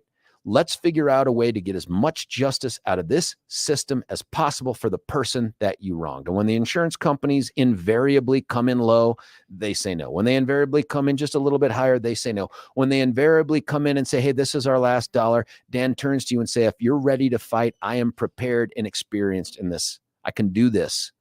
Let's go forward. And usually when that happens, I'm telling you, man, the insurance company goes away feeling like, dang, we should have done the right thing up front, could have saved a whole bunch of time, effort, and money. That's what a justice seeker does, not a revenge seeker, a justice seeker. If you want that in your corner, you want Dan and Bob, or you give them a call at 303-770-5551, 303-770-5551, or check them out at dancaplislaw.com, Dan Caplis, CAPLIS law.com. Here's another text. Yes. Time to finally put a stake through the heart of evil demon rats all over this land. It's just so funny to hear that. By the way, this is the same dude who will never call in to defend his position. But it's so funny you say that. How do you see it then ending once Trump is no longer in office? And let's say the Democrats take back over. Let's say it's a Buttigieg or a Harris or a Newsom. And they turn around and say, let's go get all the Republicans. What's your response? Like, yep, that's what we expect. And that's the America I want my family to be in. The one where the party in power dictates the safety and freedom of everybody else on an individual, politically revenge-based basis. That feels like you want to go to Central America or South America. It doesn't feel like you want to be in America. Here's another text. Adam Foote to, I think it was probably meant to be Joe Sakic. The enforcer isn't also the star player. He's not the leader. Well, that's a good point. That's true too. Brad from Aurora, you're on 710. What do you think, Brad? Hey, in so many ways, I agree with you. That's not the America that we want. Unfortunately, sometimes we don't get what we want. We have to do with what we have. And that's kind of where I'm starting to drift with this whole subject. The question you raised was, okay, so if Trump goes in, if he gets elected, big if, but if he's elected and he starts this revenge tour, if you will, and he sends, fills the Justice Department with his people, and their investigators go after these prosecutors, they go after the Biden family, they go after Hillary or whatever, they just clean house. And they do the tit for tats. And then you said, well, then when we lose power, what will they do? Go back and forth. And I agree with you. That's not what we want. The question, though, that I ask for you is, okay, so if Trump gets in, or DeSantis or whoever, and they try to right the system and go back to what was, where justice is a process, not necessarily looking for an outcome that's favorable or desirable, but we go back and we try to reset the ship. And then in 4 years or 8 years, if the left gets power again, what do you think they're going to do? Yeah, I don't know the answer, but my sense is that we do right because it's right, not because it's expedient or because we feel like I don't know how to describe it, man. They might engage in that other behavior, but our hope is that in part in leading by example and getting back to some of the way that government used to be done. And by the way, I think government has sucked for so long. Don't hear me to say I'm a champion of government, but my bigger concern is with the criminal justice system and how it has become so hyper politicized. And if Trump's talking about revenge, taking the form of, I'm going to appoint all my people into these patronage positions, I don't care about that. Or I'm going to rule against your project or veto a bill that helps out your blue state. I don't care about stuff like that. The question from Glenn Beck was about, are you going to jail them? And he said, I think I have to. I think we have to. That's the part. It's the using the criminal justice system for that. And I just think that is an abomination. And I think it is the road to, once we lose trust entirely in the criminal justice system, it won't matter if it's a political case. It could be an act of terrorism. And someone's going to say, well, I don't trust the justice system because I think that decision was then it's over. Then what do we do? Where do we turn? You know what we'll turn? To the streets, man. It'll be just you and me and guns. That's it. And that's the question. And that's the problem. And I'm with you. I want to try to find a better solution than where you just ended up there. But I'm convinced, after what I've seen over the last, 3 years going into 4th, that the left is determined. They're dedicated. There is no retreat. There is no pulling it back. And the more power they get, the more they're going to use it to crush their political opponents. And they're going to continue. I don't see any reason why they wouldn't, just based on what we've seen over the last 3 years. And so looking to the forward, if we could regain power, if we could take the Senate, we could take the White House, we could keep the House. Yeah. What can be done to put up a firewall, a defense against that continued, what I believe is an evil onslaught from a political group that right now holds the power in that party, and the second party in this system. And they are not going to give up, not even when we're in power. They didn't before, and they're not going to now. So what do we do? And I think a vigorous prosecution of some what appears to be criminal cases, such as the Biden crime issues, the money issues with Hunter and with foreign influence and so forth. You mentioned earlier Hillary. If I understand right, she had thousands of subpoenaed emails that were destroyed purposefully, and that could be proven, so forth. I think that these things need to be prosecuted. I think they need to be investigated. The Hillary one, I know, is crazy. I mean, they're like bleaching this stuff and beating it with hammers and all that crazy stuff. But when your investigative arm comes back and says, horrible, unethical, violates all these, not a crime, then what? Do you go, no, I just disagree with you. I'm going to push ahead. I don't think you can. As far as the Biden thing goes, I'm completely invested in the idea that if we can get, and we should look for, the evidence of criminal wrongdoing, if it's there, by God, we go after him, president or not, right? Like the president thing, probably have to wait for him to get out of office, but past president, don't care. Son of the president, absolutely. But if you accept that that's what we should be doing there, then even if you disagree with the prosecution of President Trump for what took place around January 6th and afterwards and all that stuff, then you have to accept that what they're doing, my guess is many of them believe that's what we're doing too. We're going after the guy that broke the law. I will tell you this, Brad, I am so glad you called in. That was a great call to keep us going. I'm so sorry I had to end this, but if you look at the clock, we're at 9:28. That means I got to take a break so I can come back and get John and Neil. Brad's line is open at 303-696-1971. Before I cut away, I want to tell you about Gay Ribble, an Empower Home team at Keller Williams. The housing market, it's not really doing what you might have thought it would have done with interest rates continuing to climb. There is scarcity that is unabated by any of this stuff, still red hot. So if you're looking to sell your house, you might want to do it before things cool off. And they could, but they're not right now. So you call up Gay Ribble and Empower Home team, and they will get you top dollar for their house. That's why they sell on average for more than other realtors. They sell a ton more houses every year than other realtors do. They also make certain guarantees to you that other folks won't, like the timing and amount that your house will be sold in. They do it with more than a handshake. They put it in writing, and they'll back it up with money if they can't get it done. That's why you call Gay. 833-301-SOLD, 833-301-SOLD. Put the money in your pocket. Get into that house, that dream house of yours.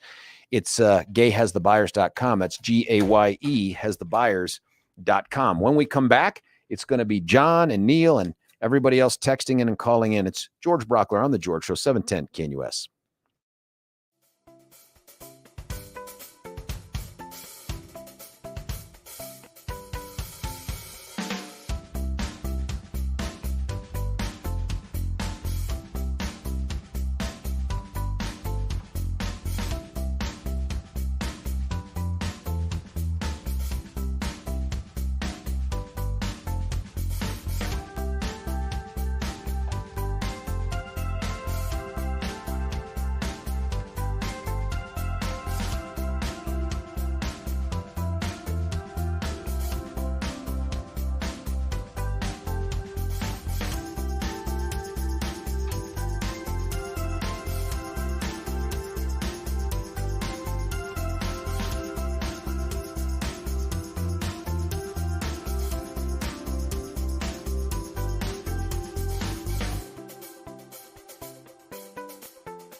swear to you, the last words spoken here in the studio were, Billy, are we on Monday or not? And Billy's response, I don't know, but you are on right now.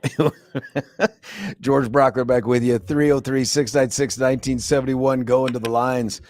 John from Englewood, you're on 710, man. What do you think about all this? Great conversation, George. Hey, thank you. But I wanted to regarding Hillary, you've mentioned it 2 or 3 times about kind of bolster your point, but the FBI did not say no crime. They said Comey did his whole press conference, listed all her violations, and said no prosecutor would bring the case. So the FBI did not say no crime. They just said the prosecutor wouldn't do it. So that's a big difference. Yeah, that is a difference for sure. And so we pulled up this, to your point, and thank you for calling in with that, because I want to be factually accurate. So there's a July 5th, 2016. So you and I know that was before the actual election in November. Detailed press release in writing. And I know there was one he did in person, but this is what he wrote in here. And by he, I'm sure it was his whole staff. It says, in looking back at our investigations into mishandling or removal of classified information, we cannot find a case that would support bringing criminal charges on these facts. All the cases prosecuted involve some combination of clearly intentional and willful mishandling of classified information or vast quantities of materials exposed in such a way as to support an inference of intentional misconduct or indications of disloyalty to the United States or efforts to obstruct justice. We do not see those things here. As a result, although the Department of Justice makes final decisions on matters like this, we are expressing to justice our view that no charges are appropriate in this case. Those are the words spoken in this FBI release. So to your point, they're not saying that there wasn't criminal conduct. They're saying in their opinion, there isn't a prosecutable case. It sounds like DOJ. And by the way, I would not necessarily put much stock in what the DOJ under Obama said, but we also know that Trump had the opportunity with his DOJ after he took office some 7 months later to have reversed, or 6 months later, to reverse that decision. And he didn't. Yeah. But there, and that release before or after his TV conference? That sounds like a cleanup to me. And then, I don't know the date of his conference, but usually, I'm telling you in practice, usually they coincide one another. Like usually you send out the written press release either right before or right after the press conference, usually. Yeah. It was probably right after then, because it was cleanup on aisle 10, because that was what everybody was going after Comey about. And because I guess it's unintentional to destroy, hard drives with hammers and phones.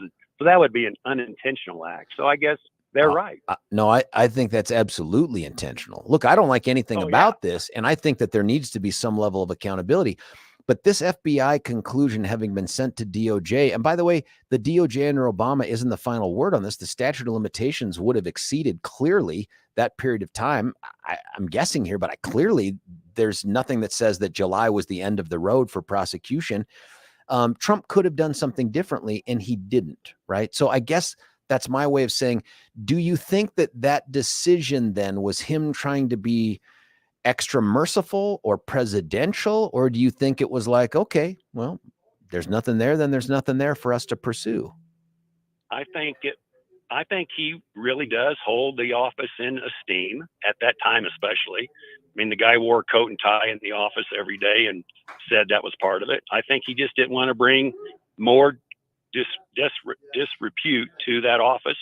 And I believe it at that time. Now, how would that have brought disrepute to the office if he had prosecuted or further investigated Hillary? Because it wouldn't have been the first time we've ever gone after an opponent. So why would he want to? He didn't want to have him being the first one to do that. Yeah, which I agree. Billy says the release was sent the same time as the press conference, for whatever that's worth. And I think that's important. Yeah. Well, I don't know if it's cleanup, because these things get drafted in advance, whether they're released right before or right after. They get drafted in advance all the time. I mean, if you read this thing, man, if you go find this on the internet and it's readily available there, it's long. It's not just like a paragraph like, oh, by the way, here's what we meant. I mean, it is a detailed explanation. It is longer than most press releases that I see from DOJ. And having been, at least on the state side of this, we would never draft a press release after a press conference. It would always be in advance. It's just when would it get released. But having said that, does any of this speak to what you think President Trump ought to do should he be reelected? Do you agree with him when he tells Glenn Beck, I feel compelled, like we must. In fact, let me just play this clip part again and you can comment on it. If you're president again, will you lock people up? Well, I'll give you an example. The answer is you have no choice because they're doing it to us. You have no choice because they're doing it to us. What do you think of that? Well, I can understand Trump saying that, whether he do it or not, but I do believe that if there are crimes committed, they should be locked up. And no doubt about it. I didn't hear him say that part. I heard him said, hey, they're doing it to us. That's why we need to do it to them. That feels more. And remember, too, in that other one, and check my thinking on it. Hold on, John. Check my thinking on this. Didn't he say at one point, I will be your vengeance? Well, I think he's saying, but so your interpretation is Trump meant that I'm going to lock up no matter what. I don't know about the no matter what part, but I absolutely believe his point was to say, I will lock them up. And his qualifier was because they're doing it to us. That doesn't sound like, listen, I'm going to lock up every lawbreaker out there.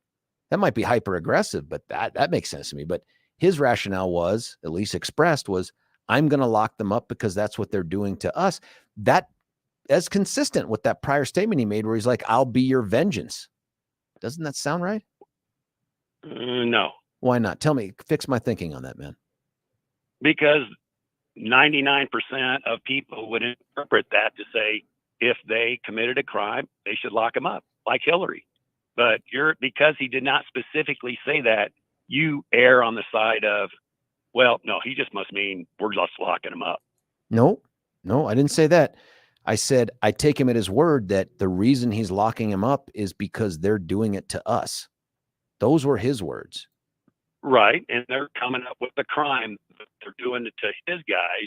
They are, quote, inventing a crime. Whether it's a crime or not will be. But you got us to a great point here, man, which is to then say, if you believe that what they're doing to, quote unquote, us, Trump and the other people, is all political prosecution and persecution and completely made up, is what Trump saying, I have to do that too, because that's what they're doing to us. And if that's what he means, do you agree? I think, do I agree? It'll be a huge waste of time because they'll probably never be convicted. But I think he's going to have to just stay even, to fight back. What does that mean to stay even? Well, tit for tat, because if Trump wins, the Dems are not going to lay down and say, oh, okay, we lost. They're going to question the election again, like they've done in the past elections. It'll just be game on some more. So it's, okay. I don't know how they disarm. So here we go. Yeah, but is that the answer then? I mean, we do this mutually assured destruction thing where it's just, we keep going back and forth until somebody has the NAD to take it on in terms of the justice system. People need to have faith in the justice system, not the presidency. I get it, but why can't we have the NADs? Why can't the Republicans have the NADs and stop it? Because the other side won't stop. Yeah, I don't know that that's true. I know that the referee to stop both sides. Hold on, first off, the American people are the referee in terms of who gets to have their hands on the reins. But it sounds like we're about to be at this political ping pong match where it's like whoever has power gets to do whatever they want to the other side in the name of the tat. You know what I mean? So if in your logic, then if the American people are the referee and they vote Trump in, so you're saying, well, the referee ruled that Trump can do what he wants. Well, this is part of our conversation, man. You've asked a very important question, and that's why we have this conversation. If this is what you hear this guy saying, is that the guy you want to trust with your vote? And in no way am I saying, by the way, oh, but Biden this. I'm not saying that. I'm saying we have a bunch of other choices out there. I'm not sure who I would support. But do you want a guy who says, let me be your vengeance? I'm going to use the executive branch, by the way, that you and I pay for, to seek political revenge because they have it coming. Is that what we want to do? Because I agree with you. If he's out there campaigning on this and he wins the election, why wouldn't he take it as an endorsement of his plan? Is that what we want for America? No, we don't. And I don't think he's campaigning on it. Glenn Beck asked a very specific, highly visible question that will trigger these kinds of conversations, but he's campaigning on getting America back to where it was before Joe Biden took over. Yeah, John, I really appreciate you calling in and correcting me on the specifics of the facts we talk about. And that's what I love about our listeners. They'll do it on text, they'll do it on the call, and I'm happy to take those. So John, thank you for that. Also, thank you for the subsequent conversation. These are important issues and they're hard. I can hear you and me struggling with these things. John's line is open at 303-696-1971. Neil, I promise I'm going to get to you. Got to tell you about some pain relief. And that pain relief probably isn't going to come at the ballot box. I wish it were, but I don't think that's going to happen in the near term. What you can do, though, is pick up the phone and call our friends at QC Kinetics. They're the ones I've told you about now for many, many months that are out there killing it on regenerative medicine. They're leading the country in this. They do it border to border, coast to coast, and they're right here in Colorado with some local professionals that you can pick up the phone and call. And you're like, if this is the first time you're hearing me talk about them, by the way, welcome to the show, because I talk about them every day. But regenerative medicine, that's the newest thing. In fact, it's the bestest thing, because rather than jam you full of pills to take care of the pains that are ailing you, rather than send you into one of these expert superstar orthopedic surgeons to cut you open, do things, move things around in your body, sew you up, you run the risk of infection, long downtime, rehabilitation time. Instead, they use you through a needle to fix you. That's how regenerative medicine works. But don't take my word for it. You can go to the website, qckinetics.com, QC Kinetics, K ends with an X.com. But honestly, that wouldn't be enough for me. I will give you the advice I'd give my own dad, and that is you pick up the phone and call them and ask every question you can think of at 303-900-8986, 303-900-8986. 303-900-8986. That's qckinetics.com. When we come back, Neil, if I can get to the other calls, I will. The text as well. It's George Brauchler, 710 KNUS.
George Brauchler back with you here. Final segment of the show on this final day of August and my final show of the week. Tomorrow, you'll have the big man, Pete Boyles, filling in for me. Until then, it's you, me, and let's bring him up right now. Neil from Wheat Ridge, you're on 710. Neil, what do you think?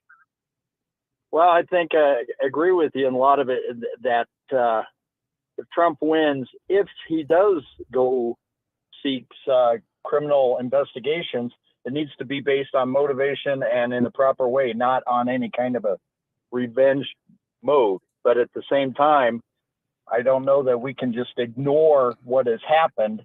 Otherwise, a message gets out there that, well, the Republicans won't do anything even when they do win. I don't want to see us pull punches, if that's what you're suggesting, but I also don't want to see us engage in rabbit punching or below the belt punching because they've hit us below the belt. Do you know what I mean? Like, can you imagine an environment where we're just bouncing back and forth between this? I think some people feel like, man, unless you're willing to go hammer and tong, no rules fighting, then you're just going to give up. It's like, no, I'm not saying that at all. I'd be willing to do Queen's rules if that's what matters in terms of protecting the future and our institutions, because it's not individuals that are going to get us through day by day. It's this idea that we have a justice system that, regardless of who's making the decisions, is bound to do it in a certain way so that it's not perfect every time, but that we at least think we're motivated by and trying to get to justice. That's going out the window. All these things against Trump. I mean, man, tell me your thoughts on these prosecutions. I mean, you get the sense that none of them are politically motivated. They're all politically motivated. There's no crime. There is crime. No, I think there's a lot of political motivation. I mean, come on. Me too. One of these, the one with Jack Smith is scheduled for going to court right before, even the day before Super Tuesday. And that was set by the court. That was set by the court, not by Jack Smith. Well, remember, he wanted to start the trial like this morning. The Trump people were like, let's start it after Trump's dead, you know? But that also tells me then the judge is playing political roulette with this. Maybe. I don't know, man. I know that picking that date is suspicious because we're like, oh my God, Super Tuesday's the next day. But I don't know, man. I don't know. To be honest, 365 days in the year. But for purposes of the Republican primary, has anything garnered this guy more free publicity and fundraising than how they're treating him? The fact that he will dominate the news cycle before Super Tuesday, doesn't that work to his advantage? Well, yeah, and I don't know that the Dems are seeing it that way, and I think in a lot of ways they're what they're doing is allowing for it to happen. Not that it's their reason behind it, but I don't think they really understand that people will get tired of this, and a lot of people will think he's been kicked off. Buddy, you have finished off August for us right here on the George Show, and I can't thank you enough. Same with the listeners and all the many texts that have come in here. Listen, I'll be back on Monday. Pete Boyles, treat him well. You've heard from him before. He'll be in tomorrow. Talk to you soon. George Brauchler, 710 KNUS.